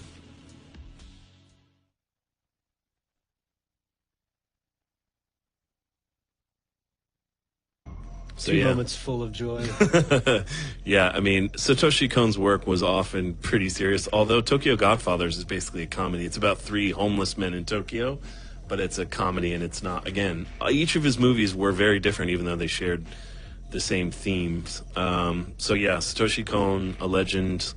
There really hasn't been anyone to step up and sort of take his mantle that was sort of pushing anime in a really different direction. I'm sure there are people out there. I'm just not one that I've discovered. So that's my second choice. Yeah, do you think that is the nature of the anime market / community, or do you think that's just I think it's how much of an outlier and visionary he was as an artist? I think it's both, because I think animation that isn't commercial is harder and harder to justify being made, because animation is expensive. It's gotten cheaper over the years, but it's still time-consuming and expensive to animate something, especially something that looks good, unless you're doing a crazy different way of doing it. And the more animation that doesn't fit into a sellable category, Right, as a feature, for yeah, sure. I mean, it's the same for live action. It's, it's harder and harder to make a movie that isn't a tie-in to something that already exists, or a remake, or a superhero movie, or something based on an existing property. It's just sort of the financial risk is hard. So for whatever reason, he was able to get people to continue putting these risks, doubling down on him. Right. And I think it's just getting harder and harder to do that. I think it's the market as well as him being singular. So yeah, that's my second choice. So my third choice is also a Pixar director, and that's Andrew Stanton. Now with Pixar, you could have picked almost anyone, because their stable of directors, most of them have done at least one amazing animated film. But for me, Andrew Stanton stands out, besides the fact I knew you were going to do Brad Bird. He directed WALL-E. He also directed Finding Nemo, and those are my, pretty much, other than The Incredibles, those are my 2 favorite Pixar films. And he's just an incredible director of animation. He, unlike Brad Bird, who successfully transitioned to the live-action films, Andrew Stanton did John Crapper of Mars. Not the official title. But No, that's my title, which unfortunately revealed his weaknesses when directing live action. That doesn't mean I don't think he'll go back to live action at some point, but it seems like after John Carter of Mars, that was a huge financial failure, kind of a disaster for Disney. He's now back working on Finding Dory, the sequel to Finding Nemo. And while as an artistic move that's somewhat reductive, I have hopes that he'll maybe find his joy in animation again. He had always maybe that's his next live action movie, Finding Joy. But he's still an amazing director who's made 2 legit bona fide classics. And so in my book, Yeah. he doesn't need to apologize for anything. So just to be clear, That's very big of you. I'm just saying, well, we're talking about his work, you know what I'm saying? Sure, yeah, no. So for me, I like Finding Nemo maybe a little bit more than WALL-E, but that's because I'm a dad, and Finding Nemo is basically about being a father. But WALL-E, in terms of world building, is incredible, because it's a post-apocalyptic movie where the apocalypse is just that people suck. It's Yeah. not like there wasn't Which a is major... coming, people. That apocalypse is Yeah. nigh. I think it's a somewhat prophetic movie in that I do think there are a lot of things in that movie that, the world is going that way, and I hope it doesn't. But I just want to show the opening scene from WALL-E, because what it does is juxtaposes the song Hello Dolly with the imagery of where the Earth is now. And again, without any words, within a couple minutes, you have the full story of what's happened to the Earth, and he uses Hello Dolly to juxtapose the idealism of that song, which is from the 1960s, and the way that in the 60s, you know, the world looked forward to the future as if it was going to be something special. The salvation of all our problems, which was really the cause of all. And he juxtaposes that with the imagery of where the world is now as a result of all of that failure. And he does it in 4 minutes, and you go into that movie already knowing a whole lot without any words, and I think that's incredible. So let's check this out. No, that's a different movie. Shut up. So, such a great movie. Yeah, I mean, you get from that scene that something's happened to the Earth, that it's just a glorified trash heap, that people are nowhere to be found. You get that the story is going to be about this trash compacting robot, and you get that he has enough personality to play this song, so that says something about his mental state and also worked as a juxtaposition. So it's actually doing two different things, that song, and you see that he's salvaging things and not just destroying things. So, like, again, you're going to that movie, and within the first 4 minutes, you know a bunch of key things that allow you to just smoothly transition to whatever's next, you know, and only the best directors do that. And I think Andrew Stanton is unquestionably one of the best animation directors alive. Just don't do any more John Crapper movies, okay, buddy? So that's our choices. Yeah, so we asked you your choices twice. Sort of twice. On the Adult Swim Facebook, we started off, and I don't think we ever redid it. It was just anime directors. So obviously, #1 anime director of all time, Mike Judge. Mike Judge deserves to be in there. You know, we didn't qualify it enough. We said anime. Yeah, but I don't necessarily disagree. But no, I think Mike Judge is a great. I think he's a great director. Yeah. Of live action movies too. Always overlooked at the time. But so, Mike Judge, Hayao Miyazaki, Shinichiro Watanabe, Satoshi Kon, and Tim and Eric. So, Tim and Eric, sorry guys, we love Tim and Eric, but I think that was a troll. I would think Metalocalypse would be the troll there. The classic Adult Swim Facebook troll play. But Tim and Eric are great animation directors. They are not. I mean, they sort of are, the way that the amount that they edit and add effects, but not really. Right.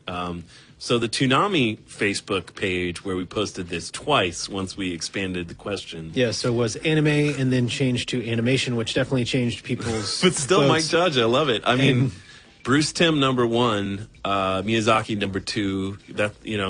#2, Watanabe again. And then Mamoru Hosoda, who was a very popular choice and is the guy who directed The Girl Who Leapt Through Time and Wolf Children and Summer Wars. Yeah, and he's awesome. And I would say if anybody has the potential to be the next Miyazaki, it's him, although I was a little disappointed by Wolf Children. But in general, I think he's full of ideas, and I really look forward to seeing what he'll do next. He's definitely a quirky... So I think he's a great choice, and he was somebody I thought about, but I did not put his work in the same category as the other choices I had. Yet. But we had 3 and they had 5, so this time Facebook cheated. But thank you for writing in for your answers at facebook.com/Toonami and also the Adult Swim Facebook.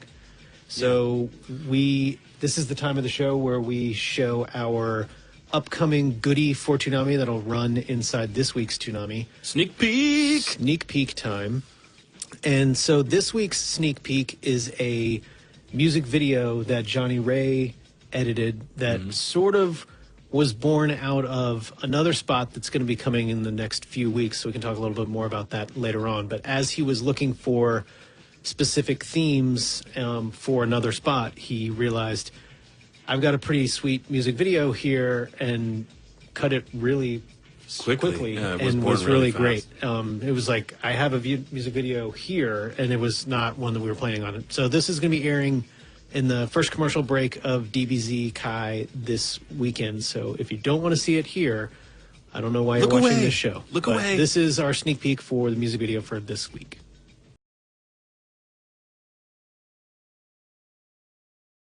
Yeah. Dope ending. Always got to end on the dope inception. Brom. But Johnny, amazing job.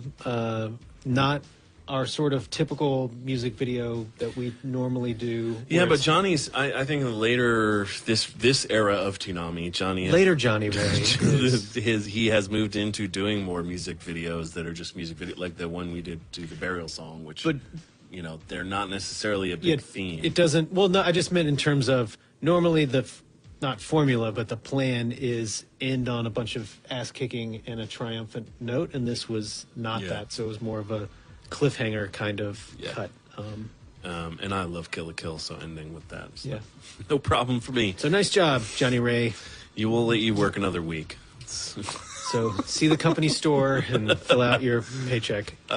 So then the next thing we're going to show is a fan promo. So again, every week we ask you guys to upload your links to fan promos you or your friends or people you know have made. And some people have misinterpreted that and just are sending us our own promos. But yeah, so we definitely like the fact that people are remastering the promos that we cut before, because whenever we're showing something that was really old, we use those, but not entirely what we're looking for this one application. So while we appreciate your hard work, we would really appreciate your original editorial content for the fan promo. Yeah, and what we're looking for with the fan promos is just a fan doing their version of a Toonami promo for any show. It doesn't really matter, as long as it's a show that's been in Toonami or you think should be in Toonami.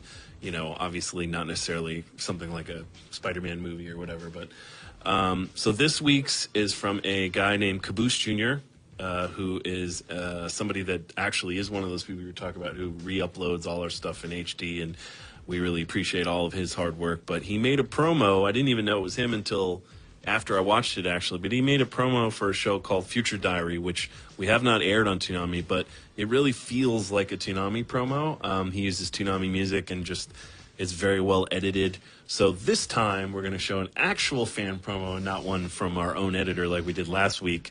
So this is... Who's also a fan, so technically was not... So this is inaccurate. Future Diary by Caboose Jr. Check it out.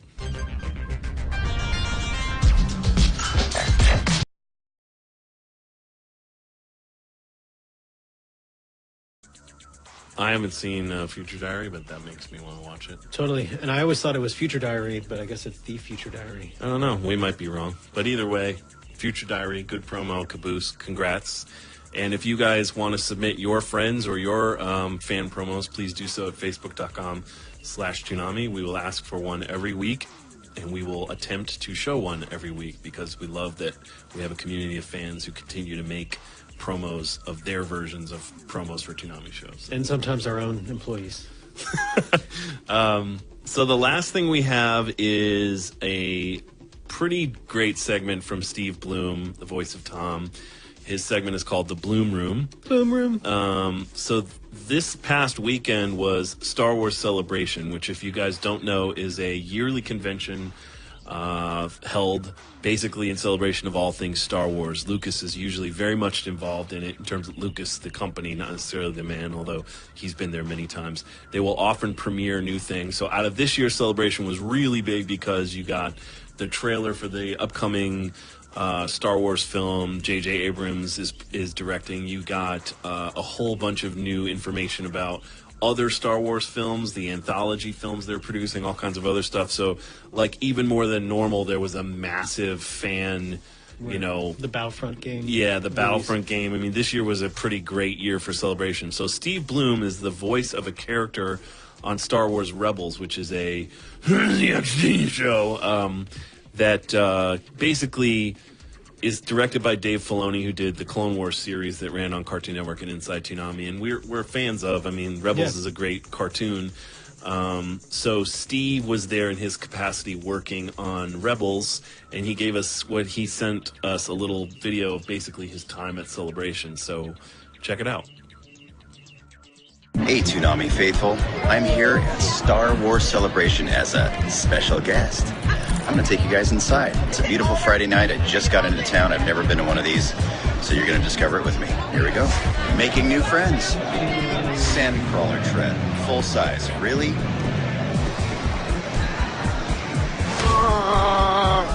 A cornucopia of bucketheads to bash. Yeah, I'm in heaven. Working on my trophy case here. Take a look.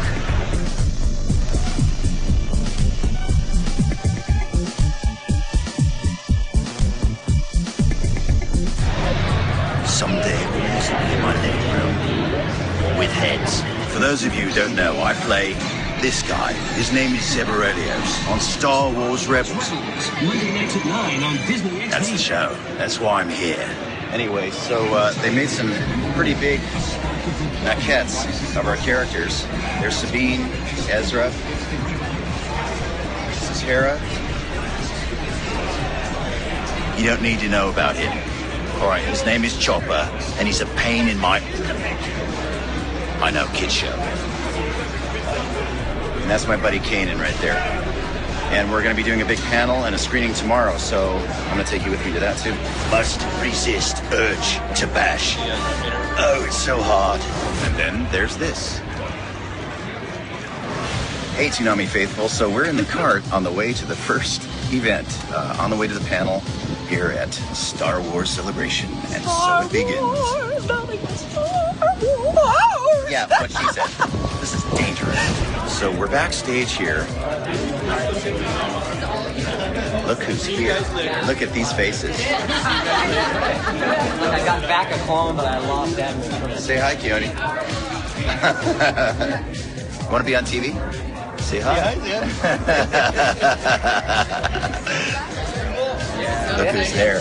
D. Baker. The D. Baker.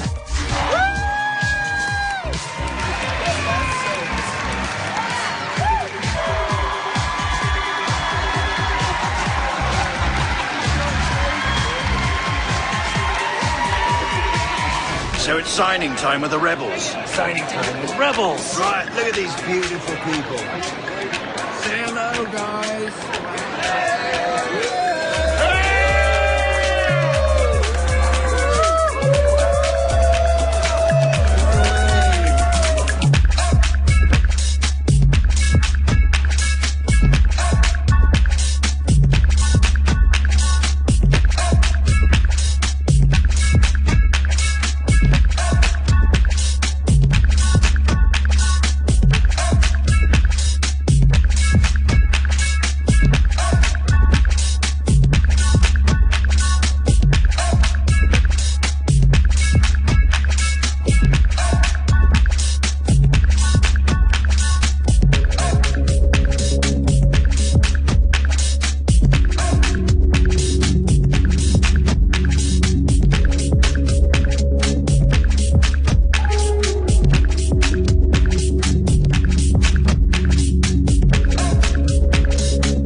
Celebration is over. I'm back home recording Toonami for you guys for this week. I am so tired. I just wanted to remind you guys to celebrate every day.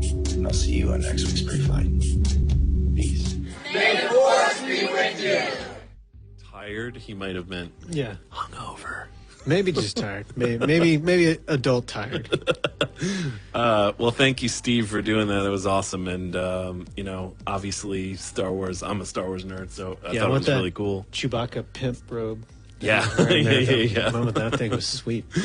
So we'll have another Bloom Room next week, and hopefully. we'll have hopefully. If Steve's watching, and if he's still alive after that tour, and we'll have another question. So thanks for watching this edition of Toonami Preflight, and we'll be back next Tuesday with a new episode. See you guys. Thanks. Thanks.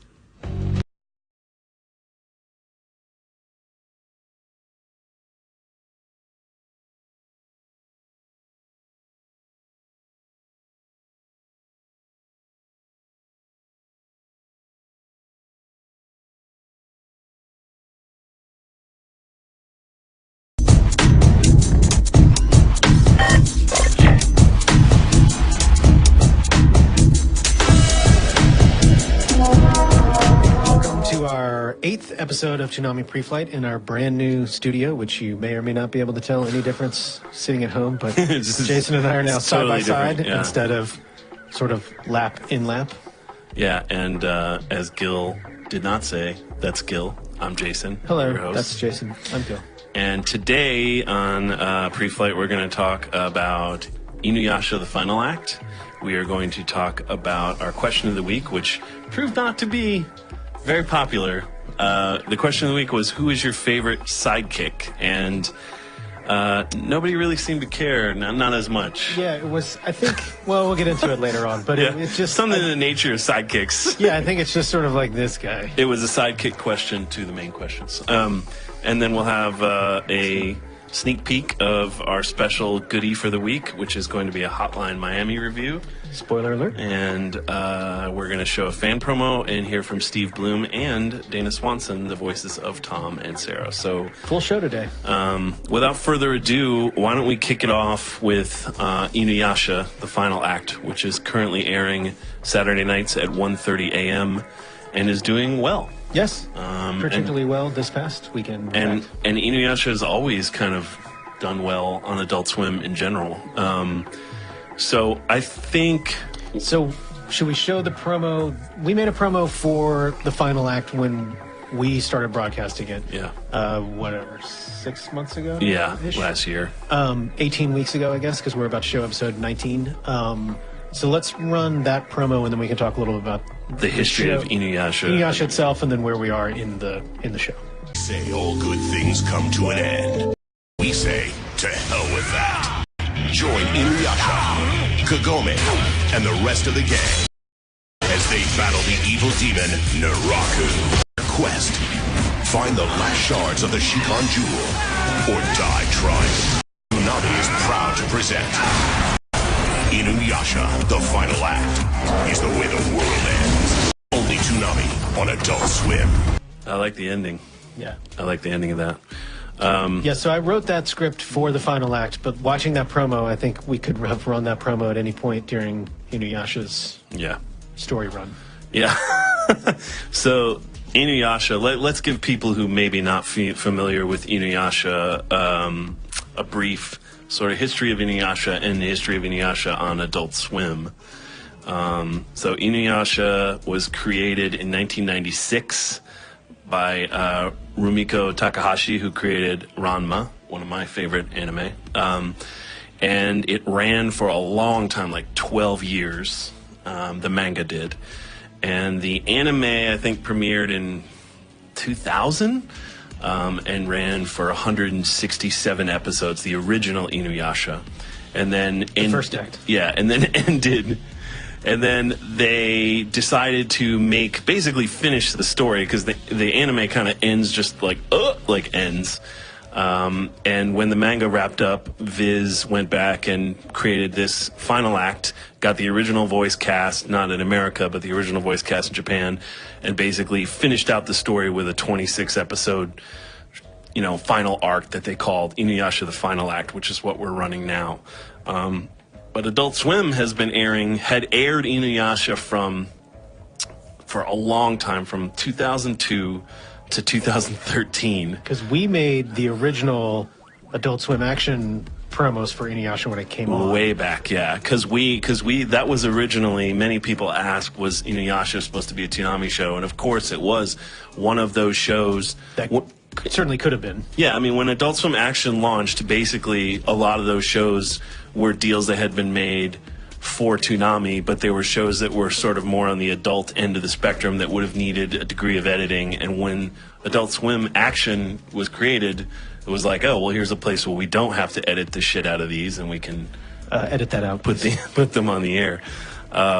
So Adult Swim aired it for 11 years, and then Toonami re-aired it a couple years back, and we had to pull it off unceremoniously because I think the deal ran out and we weren't told. So It was like, surprise! Which happens, and I know is frustrating as fans and is frustrating for us too, because oftentimes it comes as a shock about to us. a 48-hour advance notice to us before you guys find out, but that is the nature of the television business, particularly when you're licensing a lot of shows. There's just... Especially when the license was made in 2002 and nobody's necessarily pulling every contract every year and going, does it run out this year? Does it run out this year? Yeah, it's more like the 2-week alarm goes off. Yeah. And then... But I feel, Inuyasha fans are still mad that we pulled the show, but it's like, guys, we aired it for 11 years. I mean, like, it had a good run. We've done right by it. So yeah, we like Inuyasha. I've always liked it, and we wanted to just, for fans of Inuyasha, really just finish it out with this final act arc. So, I think that it's always done really well. It's always a show that people seem to want to watch, sort of. It's a great show to just hop into, even though it's an incredibly convoluted and complicated story in terms of the day-to-day events. the overall storyline has been kind of the same since day one. It's Inuyasha, Kagome, and Naraku, and them trying to get pieces of the shards, and that's like all the way through it. So what I do want to do before we get into where we are in the current arc, I want to show a clip that caused a lot of controversy with Inuyasha fans that was not created by us, so you can save your upset and crying for other people. But the gentleman who was making Adult Swim action promos at the time, he was a huge Inuyasha fan, to be clear, and he thought, oh man, it's so funny how they're always yelling Inuyasha, Kagome at each other. So why don't I make a promo out of that, and Inuyasha fans will totally get it, and it'll be hilarious.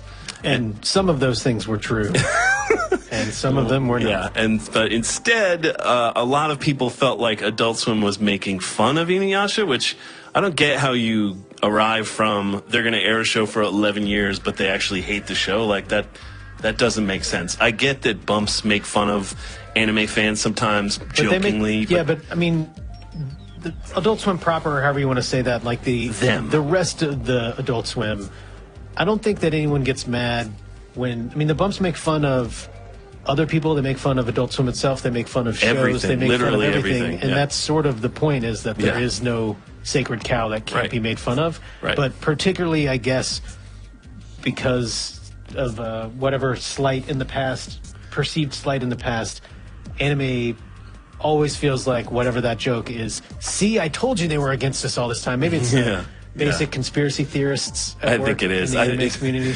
I don't know. Which is totally true. But yeah, so let's see this promo, which I think is hilarious. And if you know the show, it is... I like it. Right on point. But let's run this controversial promo. I think that's great. And you look at the end page, it's Monday through Wednesday, so the show's only on for 3 nights. Like, you wouldn't make a promo like that. Like, that comes from a place of wanting to show up, and I guess potentially backfired. I think that is funny, and I like Inuyasha, and I don't remember seeing it on air, but I remember seeing the promo. But I think just as a fan, I would have... I saw it on air because they showed it to me when they made it, and I thought it was hilarious. But hopefully I didn't steer them wrong. So it is your fault. So where we're at in the final act is that it's pretty convoluted because we're getting to the end of the whole show, the whole storyline. And basically, in the episodes running up to where we are now, which is we're about to air episode 119, I think? Just 19 for 19. this. So we have aired 18, and we were about to air 19 of 26, and whatever the math is for that, 176 episodes. So basically, where we are in the story is Sesshomaru has gone off to hunt Magatsuhi, or he thinks he's gone off to hunt Magatsuhi. This is the 19th episode that you're talking about. Yeah, right. And a little bit of spoiler. I know, it's fine. If you haven't seen it, spoiler alert, go away for a minute. I'm going to talk about mild spoilers for a show that aired in 2009. So Sesshomaru goes to hunt Magatsuhi. Meanwhile, Inuyasha and Kagome are in our present time because she has finals. Yes, she has exams. Which I love. And it's sort of setting the stage for the idea that eventually Kagome may have to make a choice between her world and Inuyasha's. And actually, episode 18, they almost smooch, which is, big deal, almost smooched. Then the old Inuyasha block comes on again. Yeah, the classic, just right about before it's like classic Three's Company. Inuyasha. So then they come back and find out that Magatsuhi has in fact possessed Kohaku through his shard. And so they're trying to free Kohaku while Sesshomaru is hunting Magatsuhi. And that's kind of what the setup is for the episode. We have a clip, so we'll show you a scene from this episode, and this airs this Saturday night. Right. I think that's the point where I would just be out of the hut. That's actually what I look like when I wake up in the morning. There's a giant face, and I just go, I mean, I think the animation for the final act looks great because Inuyasha's so old that some of the earlier episodes sort of feel like an older anime. Right. And final act. And it's standard def too, so it's it's tough to hold up. And 20 years. I just like, I mean, I like a lot of her work, but I like Inuyasha in general, just because, again, like, what you want in a Toonami show, you want action, you want some stakes and some story investment, you want colorful characters, and you want good comedy, and I think Inuyasha kind of has all of it, which is why it's one of those classic anime that have sold millions of copies of the manga and had multiple movies and sort of had a real cultural impact, you know, in Japan. And it's got a long story through line, but you don't necessarily have to have seen, you can sort of jump in and out of it if you haven't seen an episode or two and catch yourself back up, sort of One Piece style, where there's a lot of them and each of the episodes are good, but it's not required that you have to have seen every single one in order for it to make sense. Yeah, I mean, it's always going to be Inuyasha being a dork, Sesshomaru being kind of a prick, them fighting somewhat, Naraku causing trouble for everybody, Inuyasha and Kagome figuring out their abilities and how to solve problems, and then people coming in and out of their orbit. It's a classic, very sturdy setup for a long-running type story that I think, you know, Rumiko Takahashi is so good at. So the Law and Order of the anime world. I think One Piece would be the Law and Order. That's probably fair.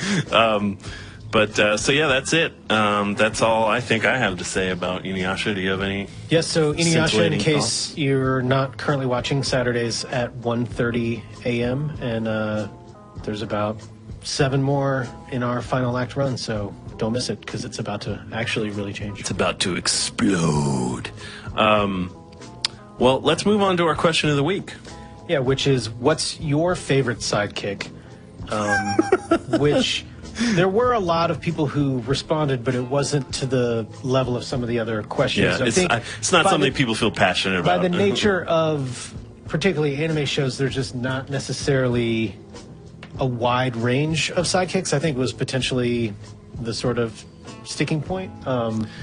It depends, yeah. I mean, it's either sort of an ensemble or they're sort of the lone, like, and I think that sidekicks get a bum rap. I think there's a derogatory nature that you think sidekick, it means lesser than, but it's really teammate is the way I look at it. I don't think of sidekicks as lesser than at all. I think it certainly started out as a derogatory term because it's supposed to be like Robin or Kid Flash or, you know, Superman's dog, you know, like they were originally just supposed to add color to the main hero, but essentially all they, you know, in early comic books where I think a lot of this idea, really the modern idea of the sidekick comes from, they just exist to get in trouble and be kidnapped by the bad guy or be comedy relief. Some sort of foil in one way or another. Yeah, Jimmy Olsen's been kidnapped again, you know, that kind of thing. And I think that as the years have gone on, people have developed these characters enough that, you know, it's clear that a sidekick is just a person with a different mission from the hero whose goals and values align with them and maybe their friend, but they're not just, you know, they don't just exist to exert the hero's will. To cut up the orange slices before the game and get everybody squared away, get extra water. And a good sidekick makes the hero better by challenging them and forcing them to rethink what they're doing and why they're doing it. And I think that is kind of how sidekicks are used more in modern storytelling, which is they are an interesting, fully rounded character in and of themselves who happen to be able to be friends with whoever the quote-unquote hero is. And a humanizing of that character potentially, or a social conscience, or depending on how you want to, which show and how you want to look at it. So, should I talk about mine, or do you want to talk about yours first? I think we're set up for you to talk about yours. So I'm going to go first. Next episode, you're going to go first with your picks. That's how we're going to. So I'm going to talk about three of my favorite sidekicks. I didn't really have much trouble picking sidekick. You picked the two easiest and ones that sort of everyone wanted to talk about, and you'll talk about those in a minute. So I was kind of left to sort of search around, and I actually kind of had fun with it. So you're a real hero. I know, I'm the best. So my first choice of sidekick is Jet Black from Cowboy Bebop. Obviously, a lot of people are going to expect us to pick Bebop, and I'm happy to not disappoint you. Yeah. I think Jet is a great foil for Spike, and I always found him one of the more interesting characters on the show. I mean, really, the whole team. Faye's also a great sidekick, so is Ed. I mean, like, the crew is they're all great foils for each other in different ways, but I think Jet and Spike in particular are played off of one another because a lot of their relationship is about how different they are as people. And Yeah, Jet, clearly their backgrounds have colored them in different ways. yeah, and that Jet has an older perspective and is less impulsive and is a little bit more about taking time. And he actually has maybe more of a firm moral center than Spike does, where Spike's morals are somewhat flexible. Spike's literally been a bad guy, or could easily, you feel that Spike could have been a bad guy if he had turned out differently, had less heart. And Jet is very much, you know, he seems to have a clear idea of right and wrong. They're sort of more meeting in the middle of each of their sides. Yeah. So for me, I think I Love Jet always did, and that's the reason why when we launched Cowboy Bebop, we used the voice of Jet, Bo Billingsley, and I got to write some stuff from Jet's perspective for the promos, because he was just somebody I felt like, let's talk about what it's like to be Jet as opposed to what it's like to be Spike, because the show is largely about what it's like to be Spike. So let's show the first promo we did for Bebop, which is actually edited by Michael Cahill, who is our current guy who runs our Adult Swim Bumps, and Sean Akins, former head of Toonami. Those guys did this together, but I wrote the script. So let's show that promo, and you can kind of see what I'm talking about. Hey, what can I tell you? The best of times, it was the worst of times. Truthfully, I don't think about those guys much since all that stuff went down. Sometimes it ain't pretty, but it's a living. So yeah. So Cowboy Bebop is not actually on Saturday at 11:30. That's an old promo. Don't set your DVRs. Yeah, Bebop is not on the air currently. And then I wanted to just show one scene that I thought really sort of exemplified the differences between Jet and Spike. They're playing a game called Shogu, and the way that each of them plays perfectly, and that's why this show is so good. One of the reasons is because the characters are so cleanly drawn and economical. And in this 1 minute long scene, you get sort of their entire philosophy and approach to life through this game. And I think it illustrates both how different they are and how Jet is a great foil for Spike, and how he's a good sidekick because he's an ass kicker. He can totally be relied on, but he's also going to call Spike on his bullshit, which I think is something a good sidekick does. So let's watch that clip. Shogi, not Shogu, but so yeah. Still a good game. And I know you like Jet, so yeah, I think it's a good choice. I think. Tell me more. No, I'm gonna call you on your bullshit. All right, cool. So the next one may prove my next choice for sidekick may prove controversial, may not. But I like Pikachu. I think Pikachu from Pokemon is probably one of the greatest sidekicks, because he's really, most people who watch the show don't care as much about Ash as they do about Pikachu. I certainly don't. Would Ash be Pikachu's sidekick? Do you think that well, would be a I thought about that, but really the story is completely driven by Ash's needs and what Ash wants to do and where Ash wants to go. And Pikachu is really his pet. Real Pokemon are as glorified pets, really, but Pikachu drives the narrative once in a while, but for the most part it's Ash or the people he's traveling with, Brock, Misty, or later on others. But Pikachu is so awesome that he's really all most people care about, and Pikachu always has to come in and save everybody's ass, not with every plot line, but so many times. So you know what? I don't care what people say. I think Pikachu's an awesome sidekick, and I have a clip to show why I think he's an awesome badass as well as a cutie. Let's roll that. It's not every day you can just shock and blow up a helicopter and then fly away on your butterfly friend's back. God, I wish it were every day though. My history with Pokemon, which is why I talked about Pikachu, is that very early on when I first moved to, not when I first moved to Atlanta, but like the second place I lived in Atlanta, like 98, Pokemon was airing on our local cable WB affiliate. And I would wake up every morning and they would run 2 episodes back to back, and I would watch Pokemon with my coffee, and it was so relaxing just to watch whatever Poke adventures. And then I would go to my job at TNT, and it was like I'll just always look back in Pokemon fondly. And then for that reason, then when I went to Japan working on IGPX, I would go and buy one or two of those little Pokemon figures every time I went, and now have, as you know, a couple hundred in my office. Did you catch them all? No, there's like 600 now. I've caught a third of them. You still got some more life in the I know. So Pikachu, for me, awesome sidekick. And then my last choice for a sidekick is Ryoko from Tenchi Muyo. Ryoko, you could also argue Ryoko is a love interest, but she fights so many battles that I kind of put her in the, because I think sidekicks usually are involved with the hero's struggles in some way, the fighting in particular. So I put her in the sidekick category because Tenchi never really lets himself end up with her that I know of. I mean, there's so many incarnations of Tenchi, but the ones I've seen, the 4 or 5 I've seen, he never really settles down with Ryoko, even though you get the sense she might be the best person for him. So I want to show, we've shown Tenchi Muyo, I don't remember when, a long time ago. Yeah, 02-ish, probably. And we made character promos. So we made a Ryoko promo. So let's just show that old Toonami Ryoko promo. Space pirate Ryoko, feared throughout the galaxy. Tamed by Tenchi, she'll win his heart, even if it kills him. Tenchi Muyo, starting